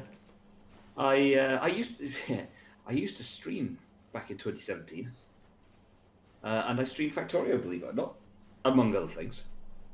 And yeah, He keeps threatening to start streaming again, so consider yourself warned. Current plan there is sometime in 2024. Probably early 2024, but we'll see. It depends on how child number 2 makes life complicated.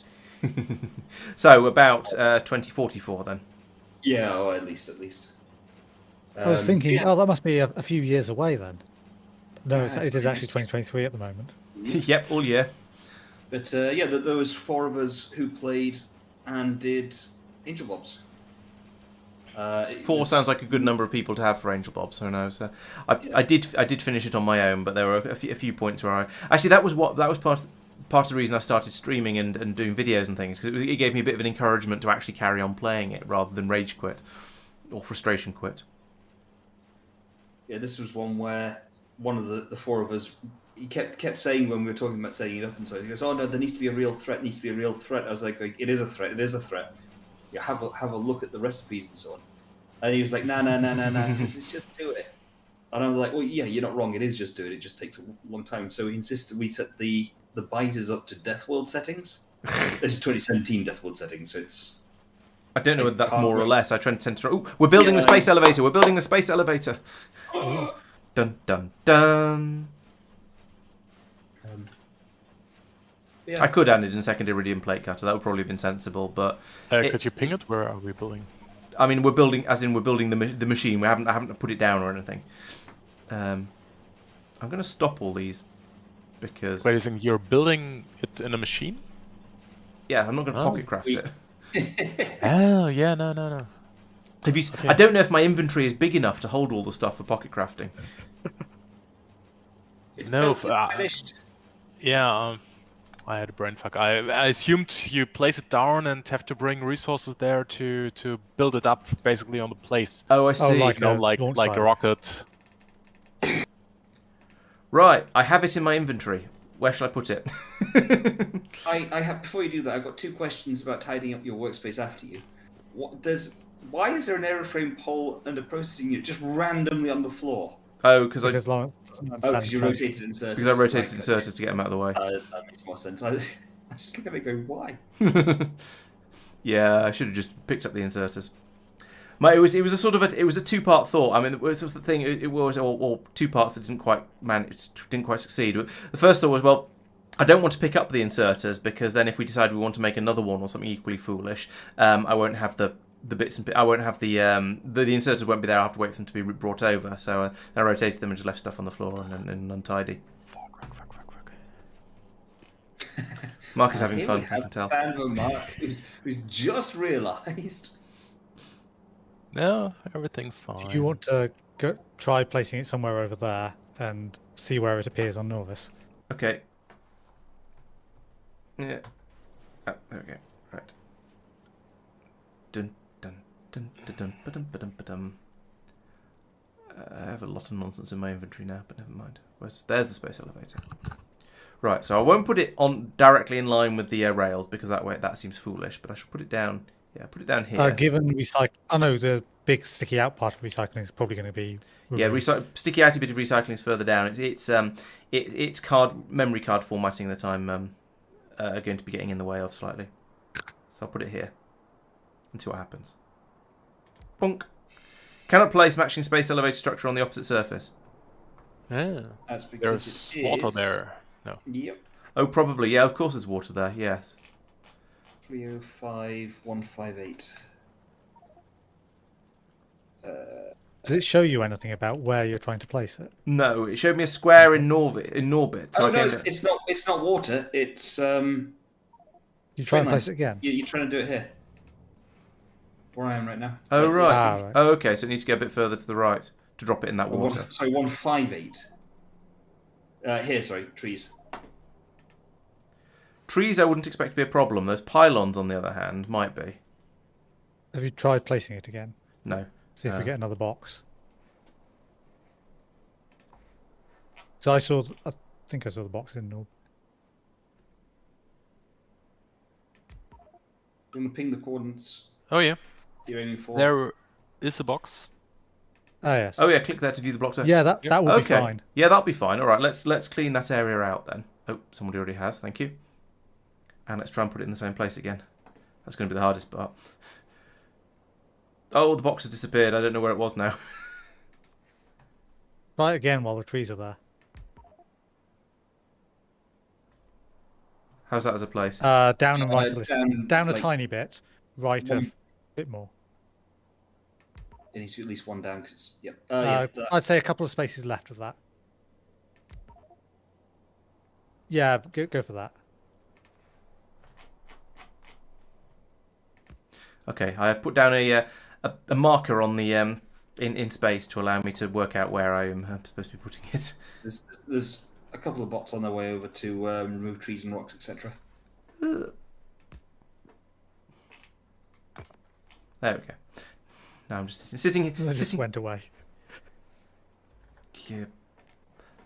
Oh, here come the bots. Dun dun dun dun dun dun dun. Dun. Now, spaceships are happy to land straight through miscellaneous scenery like this, but apparently space elevators are a little bit less powerful. This is indeed a milestone and decisive moment. You're quite right. I suppose logically you're presumably building it from the ground up, or are you trailing a wire down? It's a good question, actually. If you were actually in the real world, or in the real universe at least, if you were building an actual space elevator, replace that now. Would you start from the top or the bottom? I think if you tried to drop it from the top, it'd get sort of distracted, but there'd be a lot of wind and stuff that would blow it around. But if you started from the bottom, your main issue is the physical stresses on the shaft. That's what she said. I think it was there. It's kind of hard to tell. Yeah. Nope, that's a little bit too Down high. one. Yeah, that. Don't like it. Oh, there's a tree in the top right corner. Ah. Curses. You placed it in two different places. I'd say the lower of those two. Yeah. And you can go doesn't one really to the left. And it'll be fine. Shall I put it one? All right, I'll put it one to the left just to get it down and get it done. Oh, how does this fit onto your rail grid, Tristan? Oh, it's not going to, I assume. Well, I mean, no, it probably won't. You're right. Ah. Ta-da! Hey, ta-da! It says 0 out of 0 out of 1,138 on it, which I assume is cable. Under construction. It needs. Oh, blimey! It needs 1,100 cables to finish it off to get it worked. I'll give it some. Yeah. I'll give it Obviously, that makes some level of sense because It needs power as well. You've built the base station on the other end. Yeah. You still need. No, to- I'm sort of yeah. okay with that. It just came as a bit of a shock, and also that's quite a large number. Yeah, and this is the part where I was expected that we would have to put parts here, but okay, you have to make the structure first and then fill the cable through, basically. Okay. Force contained carriages forwards. Oh, I see. So you can have it force trains through, so that trains can't get stuck, but they might end up crashing. But they won't crash inside the elevator, at least.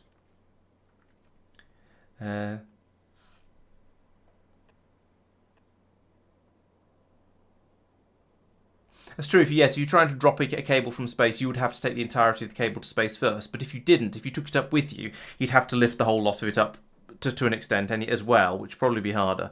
Maybe, I don't know. Yeah. So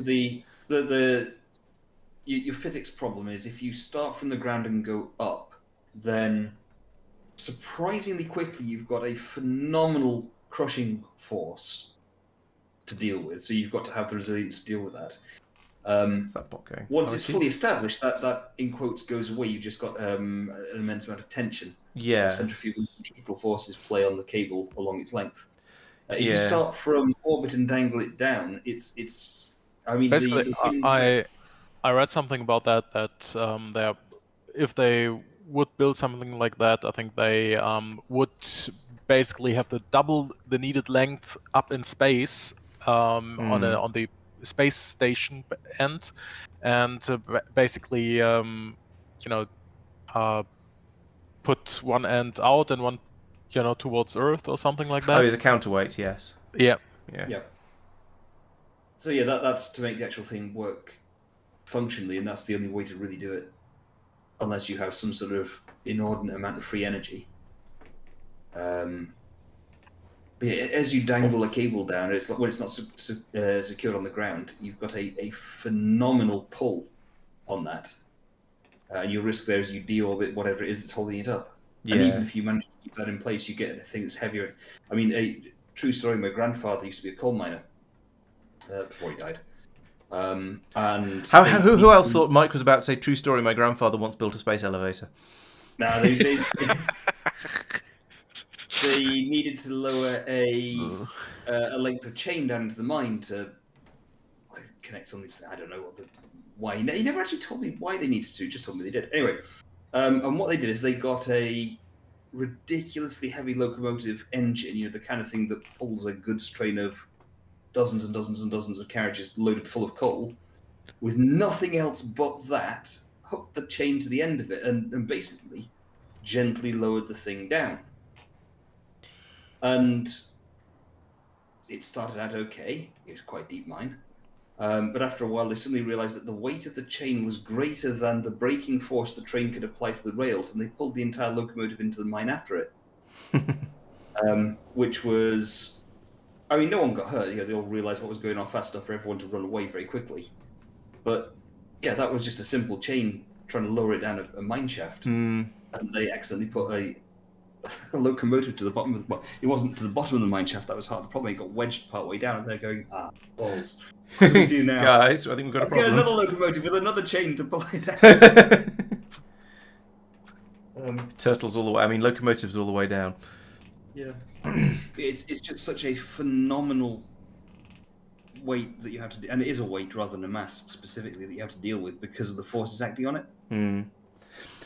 Right, so we now have a need to transport 1,100 pieces of cable over to this elevator base unit in order to get it to, connect and then start working, and then it'll start to tick through them at a currently unknown rate. They only stack up to 20. You put in 134. Presumably, if something like that. I grabbed some and took them over with me. They only stack up to 20, so it's going to take a while. I have also probably don't want to finish it because it will then start ticking through them. Maybe, yeah. So yeah, this is going to be interesting. I mean, depending on what sort of quantity of these cable things, the cable's relatively easy to make. I have my little thrown together system here, producing them at a rate of not very many per second. So yeah, I can build some of these up, and in theory, I could just fill my inventory up with them and carry them over. We've got 430 in this chest at the moment. When the chest is full, we're gonna have about 1,000. We're gonna have almost 960. So we might actually be about there. When this chest fills up, we'll have almost enough. How fast is the chest making? Every couple of seconds, I think. It's a 5-second crafting time, and I've got the machine running at 2.7 times 75 speed. So yeah, about twice a second. Here it is. I mean, I'll come over and help you out. I could probably fit it all in my inventory, to be honest, if I do a little bit of an emptying of my inventory first. What have I got? Yeah, I've got a load of junk in my trunk. Put some of it in. I'll scatter it randomly amongst Marc's landing pads. That seems fair.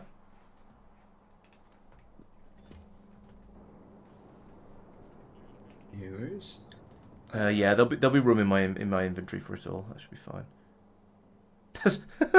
I was flying merrily across the world, and I got suddenly pulled out of the sky by a piece of spaceship flooring, which I think we put there for people to stand on when they needed to breathe. Let's get rid of that. That can go into there. Those can go in there as well, actually, and that. I don't need those in my pockets. Want that? Oh, yeah, Mike, you like know something challenges. No life support canisters challenge for you now. You have to hop around from spaceship platform to spaceship platform. As soon as you've got your first 2 or 3 spaceship platforms, it genuinely feels too easy. Yeah. But It'd be more annoying than difficult, I suspect. Yeah. Most know something challenges are more annoying than difficult, to be honest. Yeah. Oh, you've taken them all out. Yeah, shove them in that chest, and they'll just get fed in as it needs them. Why not just feed them in directly? No. Because you can only feed 56 in at a time, and I don't want to stand there feeding them in one at a time. We don't have red circuits on the main bus. Is that an issue? We should do. In Do space you or mean in... Norvis or Norbit? No. On good old Novus. Oh, must have run out. Maybe we've run out of silicon then. That was a thing that was potentially going to be a concern. What's going all these bots up to? Oh, they're clearing out all the creep and biological nonsense over there. No, we are just very slowly producing it. Fair enough. We've obviously been using it up in Norbit a lot. Yeah, Okay. and there's 3/4 of a train's worth over here. It might be we might have, yeah. Oh yeah, we've got to the all of this red circuit production was designed before we started using modules. So it's another modules and beacons. So it has been someone has moduled it to help. But I think this is going to be another one of those things where it needs a complete redesign based around beacons and running about 10 times faster. Yep. So we can add it to the list. There's a better recipe for blue circuits. Is there a better one for red circuits? I don't believe there wasn't in 0.5. Is that the one that uses holmium? No, there Yeah. isn't. Oh, clearly we should be recycling substations. That produces them. Oh, good. Actually, you say that we probably could pull up all the substations and replace them with pylon substations, but they probably require significantly more resource to make it, so it wouldn't actually be worth it. But Just casual 16 processing units, that's not too bad. among other things. I wonder how many aeroframe scaffolds we've made now. Again, we've got up to another 9 stacks, 418 of them, plus the stuff that's on out here. The train doesn't come back again for that. Yes, we are going to make the cable. So we're going to make as you say, Colin, we are going to make the cables on Norvis for the productivity. But at some point we want to get spaceships first in order to transport. We want to get the elevator up and running rather, in order to get the stuff down from Norbit to Norvis to do the production there, and we also want to get it running at the other end to enable us to sorry, words are hard. Also want to get spaceships running backwards and forwards to bring it over in bulk to then send it down in the trains. So yes, this system I've built up here. This is intended to be temporary until we get the next sort of 2 stages of our production up and productifized until we get the elevator running and maybe the spaceships running as well. Yes. Who wants to see a whole new town being flooded with the ingredients? Yeah, sounds good. What are we making? Oh, this is all bricks and just stone processing in general, is it? Let's make the world nice town. Oh. Produces all ground tiles. Do we have enough stone to do stuff like this? Yeah, Yes. sure. Yes.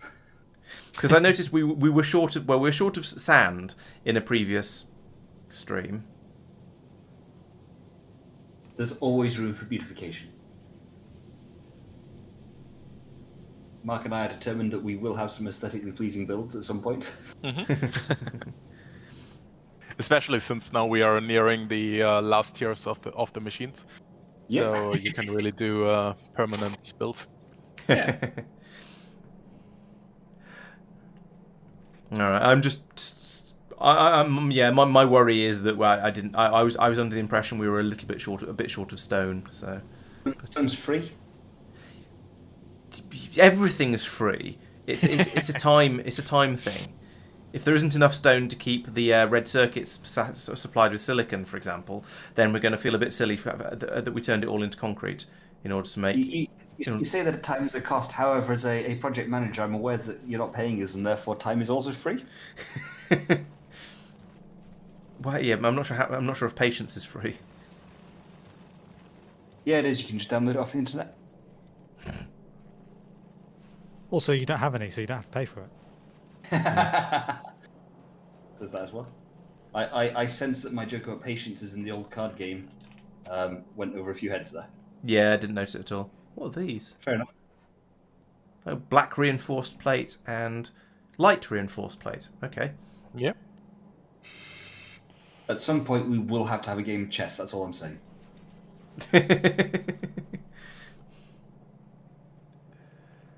Is that the next multiplayer stream?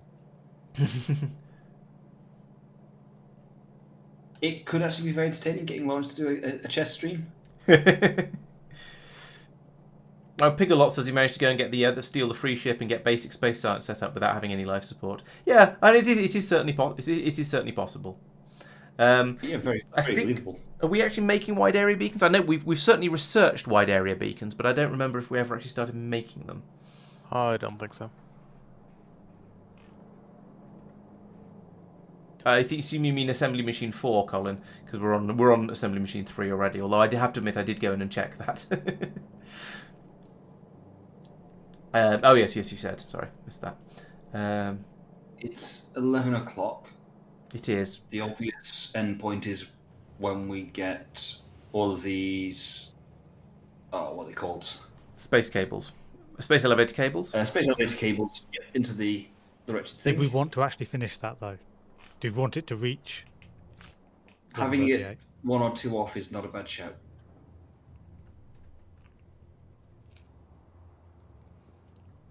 Okay, so we need another. It's 660 out of 40. Parts cost 4 per minute, basically. Yeah, so 1 every 15 seconds once it's active. Oh, is that in the What? Informatron? No, if you click on the thing, look in settings. Like Oh, I see. And then it gives A you tiny the amount cost times effect. 5 plus item stacks up, times tiny amount down, and 4 per minute, as you say. Okay. So yeah, basically, Yeah, we'll want to get it up and running and keep it running in order to keep the in order to transfer power, of course. But that's the thing we can. Yeah, once we get supplies of stuff down onto Norvis, we can start building everything down there, and it can be self-sufficient from Norvis. So that hopefully will be reasonably doable. There is an Informatron section on space elevators. Let's see what it says. Space elevators link a planet or moon surface with its orbit, direct power and signal connection, trains. Suited to high traffic routes, there's constant need for item exchange, not efficient if items are only moved occasionally. Yeah, so it is going to be a bit of a tricky decision over what we do with all of the other planets around the system, whether we want them to have elevators as well, because it will be at that steady ongoing cost for them. But if we don't, then we're going to get through massive quantities of rocket fuel lifting the spaceships off the ground. And the rocket fuel, and I think that the spaceships would have to have a spaceship. I think the spaceships that fly from Norbit to the planet would have to have the fuel. Otherwise, you have to worry about how to get the fuel out there. So it'd be the spaceships have to take off and stuff. Elevator starts off. Sorry, go on. My expectation is that non-Norvis it won't be practical, except for special cases like maybe Vulcanite would be. Yeah, we'll see how what sort of amounts we get through, I guess. Yeah. Yeah, I think see how Norvis does initially. Yeah, I mean it. Looking at the numbers and doing a few sort of quick calculations, mostly in the head, but calculators will work wrong button. It mostly boils down to kind of relates to what we were talking about earlier. If you're building big, you need space elevators. And yes, there's a cost. It's a relatively tiny cost for... if you build big enough. The bigger you build, the smaller the cost gets, yes. Yeah, because it's all about maintenance. But if you're not doing huge scale builds, it's just not worth it. Bearing in mind that there is the cost of it's the cables, isn't it? Yeah. Yeah. Which are, as you just found, they're expensive, but they're definitely not... They're not cheap, and they use quite a lot of exotic materials. So there's a fair amount of the exotic there is a fair amount goes into them. Yeah. Whereas by comparison, rocket fuel is Just oil. Rocket fuel is basically what it comes down to is rocket fuel is proportional to the amount of stuff you send. Space elevator cable is proportional to the amount of time. and a little bit to the amount of stuff you send, but mostly to the amount of time. Yes. Yeah, and without hard data on exact transfer rates, especially as that evolves, I don't think you could arithmetically solve it. It's going to have to be a gut feel Yeah. solution. The other thing is whether you value the beryllium, the iridium, and the holmium more than you value the oil. Now, presumably there is an oily moon that we just haven't been to yet, because we haven't needed to. Yeah, Aereo. So what we will probably end up doing is putting in an outpost on Aereo that makes massive quantities of rocket fuel out of the oil that's on there, and then ships that up into. That gets taken up. That one might be a space elevator. We'll see. But anyway, that gets taken to orbit there, and then all the spaceships will do a stop off there to refuel on their way between Norbit and wherever they're going, so that they can then just land on the planet and take off again. That's basically essentially what I did in 0.5, except I brought the rocket fuel to Norbit, and that added in complications. So I will probably avoid that next time. Yeah, I brought mine all to the moon's orbit.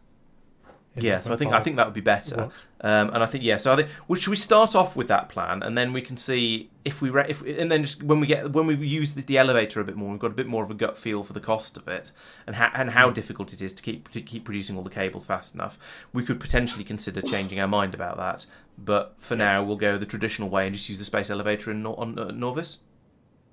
That makes sense to me. Yep. Okay, chat disagrees. So let's see. Madman says that elevators are better than solid rocket fuel costs for ships. Mikhail is pointing out that actually the elevators are a good source of power. So on Agnea, it would probably be worth shoving in an elevator on that one anyway, because then we wouldn't have to worry about the water and the generating power down there, and that might be true for other planets as well. So that's another reason to consider it. I would say that's one of the sort of exceptions to this considered exception to the only Norvis. Yeah, definitely. Collins says that he believes the cable can be cannoned, so that's something we can check. It is correct. I've just checked it. Okay, cool. And Mikhail is also saying that cable usage is negligible for both time and cargo. So there are quite a lot of people in chat are saying no, go for the elevators. It's actually pretty cheap. Oh, and also if you're going out to smaller planets, then it costs less as well, because the upkeep and the energy costs, basically all of the costs of the space elevator are lower because the planet is so much closer. Okay.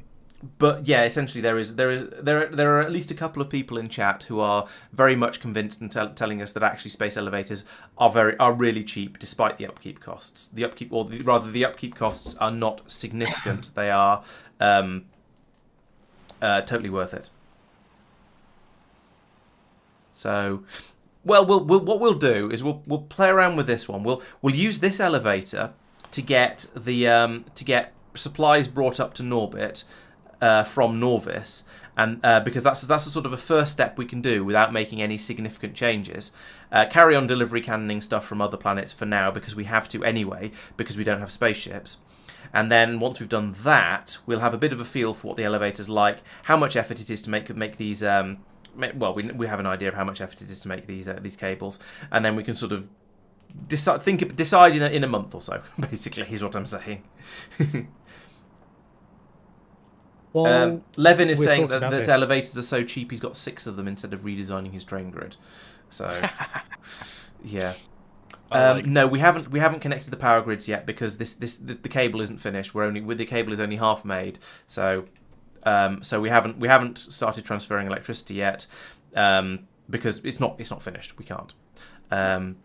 Also, noticeably, you have a choice between whether you transfer electricity down or up. You can't do both. I mean, that does make a lot of sense, in fairness. That's presumably a calculations thing. Yeah, it's not just linking the two systems together. It's not just linking the two electrical networks. So we would say we want to send power down, and excess power presumably will be sent down. And then at some point in the future, we can move all of those thousands of solar panels that Marc's been putting out on Norvis up here into space, and array them out up here. Yeah, I'm currently planning for that, expanding the scaffolding. Okay, cool. Laurence, could you chuck a handful of rail in the rocket that's going to take even more solar panels down? Space rail. Oh, right. Yeah, sure. Yes. Just so there's a few stacks of it will be enough. Just sort of to give us a bit to get started with. Yep, makes sense. Next time. Both ends I've put an input rail and an output rail, just Yeah, I saw that to one. make it At the obvious top, where anyway. the entrance and exit are. We should take all these solar panels out of the rocket. Oh yeah. Also, stop putting them on the what do you call it? Bus. Yep. Yeah. I've removed the ghosts of solar panels from Norbis, Mark. Okay. Mentioning it to you because since you put them there. Yep. I've left Why am I in holding all the that? actual solar panels themselves. I've stopped using those and those. Don't want them. Don't want that. I have a lot of holmium cables in my pockets. And some module inserters. Let's get rid of those.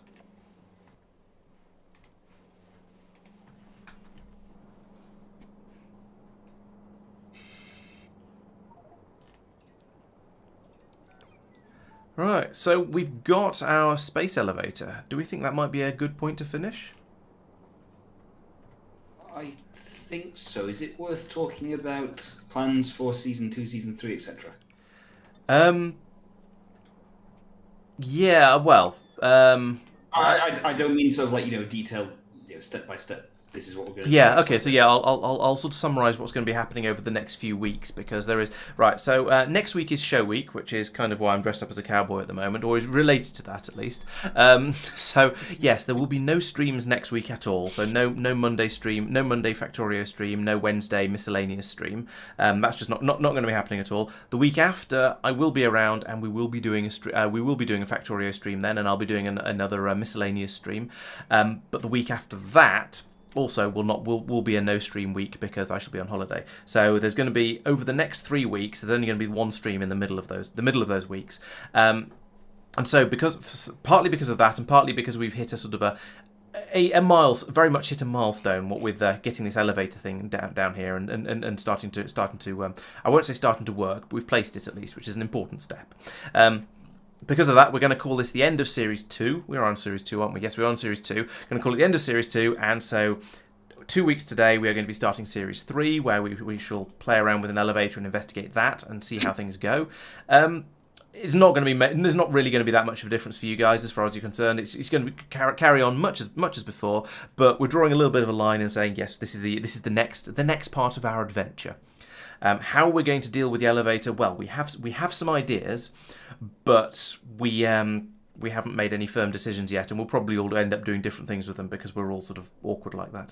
It'll be fun to find out what happens. So yes, that's an elevator.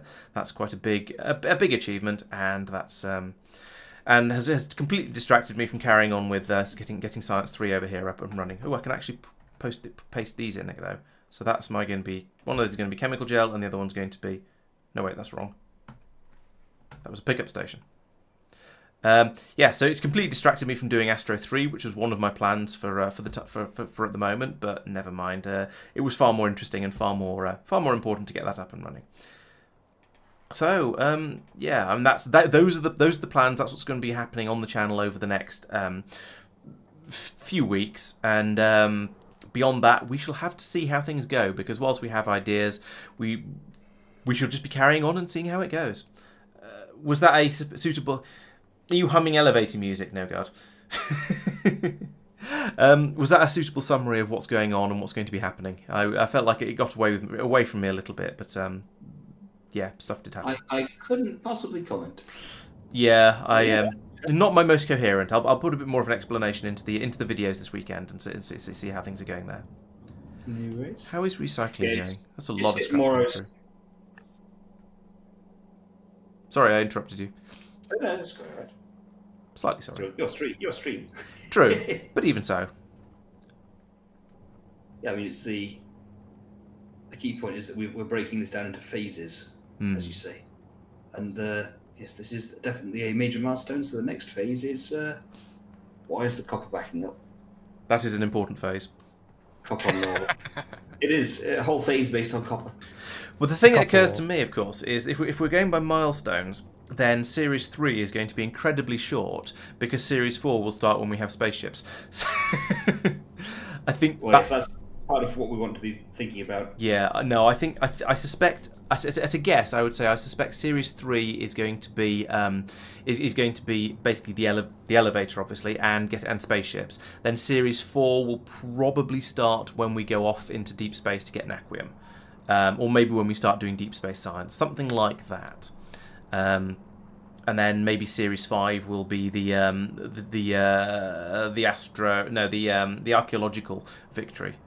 We shall see. It's as you can tell, it's a little bit up in the air and open to decisions because we haven't decided exactly how we want to do everything yet because we don't know. We're making it up as we go along. Does it show?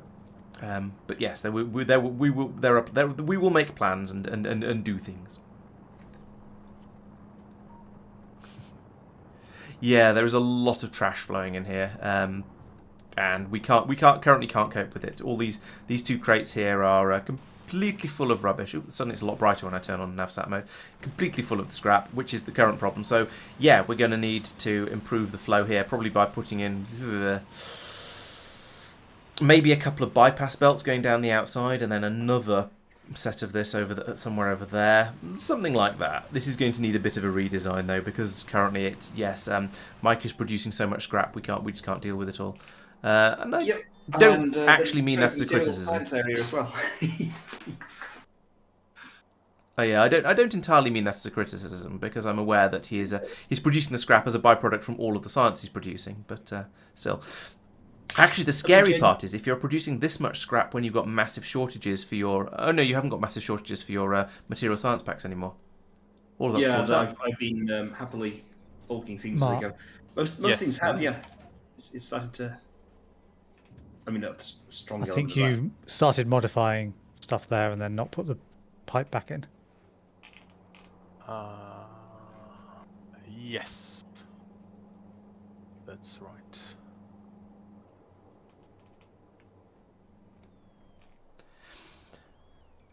So, is this a good point to end the stream? I think it probably is, because it's 11:15, and some of us want to go to bed at some point. Look at that bot ridiculousness. What are you doing over there, Mike? Actually, is that all you? Yes. Wow. Storage That's chest not... for scaffolding. Oh Yeah. yeah, I threw down a yellow chest for scaffolding. What have I told you about sacrificing my scaffolding to improve the solar? Yeah. So let me turn my storage chest off. Well, the whole point was that the bots would only... So it's the construction bots which don't crash. When something's deconstructed, they'd put it locally, and then I'd build the next bit. So I'd effectively be... what's the word? Buffering, but without crashing bots. Yeah. But the idea is it's buffering the stuff that... So if I say, put something down which is 50 by 50, then I realise I only need to be 50 by 30. Yeah, you can pull some of it up and keep it, yeah. 1,000, yeah, exactly. Rather than watching the bot go all the way across the entire length of the base and then all the way back. Yeah, but that does mean because Factorio has no concept of distance, it means that when anybody else builds something, they'll take it from your yellow crate first. Like, so if I built something down on the bottom end of the astroscience, it would go and get it from... Or if Marc built something in his... or built out, for example, maybe wanted to make a bit more space for solar panels, it's going to go and get it from you first because that's only if I've actually got anything present. Yes. And I thought that a provider chest would get chosen over a storage chest.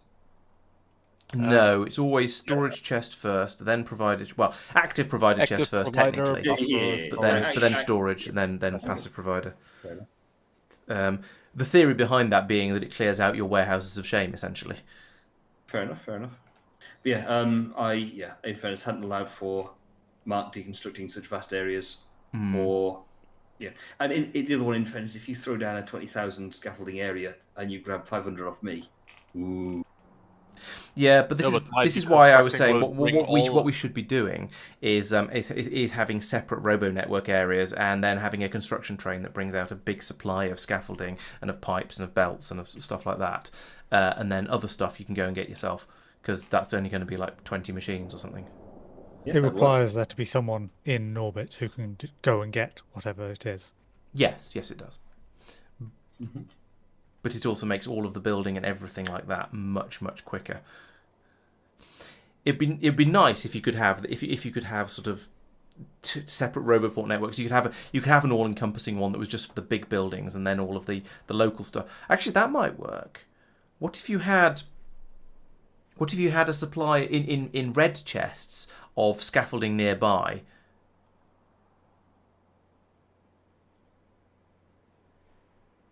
Yeah, I mean, that would work. It's just that when you tear something down, you don't, the bot still goes miles away. But yeah, I mean, what I've done is I've undone the deconstruct thing on mine, and I've set the filter to, not the filter, what's the name of that wretched thing where it goes red? Hang on, bear with. Oh, limited inventory, so it's limited to 0. Oh, okay, right, yeah. So it's then still there for later. All of that scaffolding is being put into the top warehouse on the bus, and then it's sort of flowing down through it, and it'll get picked up eventually. It's fine, but I think we might need an additional warehouse on the bottom of the bus. You know what's quite dangerous for me currently, because on Pionodon I'm using the grappling gun to move around. So I'm using space basically if I want to move around. Right, so there's one of 3 chance to launch a nuclear rocket. Yeah, might want to take your guns out of your pockets. With your background, Mark, I'm sure that you've remembered to set your safety, and Sure. in this case, it's nothing else. So I've tabbed off my nuclear bomb launcher and my railgun onto something that only fires a single shot at a time. Yeah. So it'll do damage, but yeah, you only have to nuke your base once before you feel silly. Yes, Jack, we're currently on 36 UPS. It is locked we've got it locked to that because basically my computer can't keep up. Oh, I was going to try streaming at a higher resolution to see if that helped, but I forgot to. Basically my computer can't deal with it because our factory's got too big, and streaming is hard work. When I'm making the videos, the game can happily run at 55 UPS, but when I'm streaming, that seems to be much harder for some reason. So it struggles. Yeah, not ideal, but to be honest, most of the time it doesn't really matter because you're just building stuff. You're not usually waiting for. Blimey, there's a lot of bots flying around. That'd be why that's my frames per second has dropped as well. Yeah, most of the time it doesn't really matter exactly how fast the game runs because you're just going out and building stuff. It's somewhat irrelevant.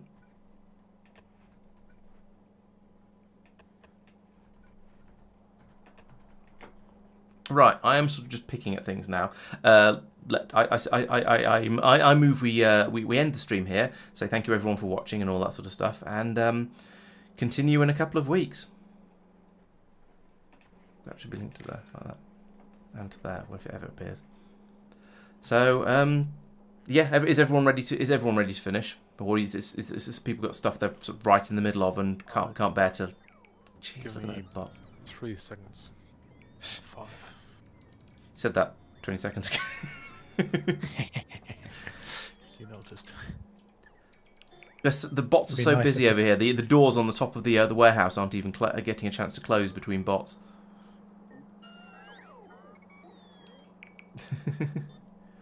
That is kind of ridiculous. How big an area are we trying to? Okay, that is a very large area that you're pulling up over there. I guess. Yeah. Jeez. Okay. Well. Okay, so thank you very much, everyone. Thank you for watching. I hope I'm cautiously optimistic you've enjoyed the stream. I certainly hope you have, and we'll be back to join us again in a couple of weeks. But before that, on Wednesday I shall be streaming something. I haven't entirely decided what yet. There is a poll on the on my Discord in the On Topic channel. So if you want to go over and have an opinion on what I should play on Wednesday and what I'll play on Wednesday in 2 weeks as well, let me know. Currently, I think Kerbal Space Program is in the lead, which has a certain amount of overlap with Factorio as far as games go, I think. So yes, that'll be then. There is a Factorio video coming out tomorrow. If you're a supporter, you'll get to see a bit more of Marc's adventures with Pionodons. If you're not a supporter, you'll see last week's video about building a space bus like this one. I think that's what that. Yeah, that was what that. Yeah, last week's video was building up a space bus like this one. So yep, that'll be coming out. Those will be coming out tomorrow, depending on what tier you're on. And on Friday, Saturday, we'll have the catch-up videos from this stream as usual, where we'll talk a bit about what we've done and maybe touch on plans for the future. There won't be any streams next week, but I'll try and make sure there are still some videos if I have time to make any. I'd like to get another Factorio video out because there's always more stuff to talk about, and I'd also like to have an end of series type video as well, as I often do. So there'll be a bit of content on the channel, but it'll be a little bit quieter than normal. So, as ever, thank you very much for watching. Thank you everyone who's been for being around and your suggestions and pointing out when I do something daft. And I'll see you next time. See you on Wednesday, in fact. Yes, come be back then. So, thanks again, and I'll see you then. Bye. Bye, guys. Right.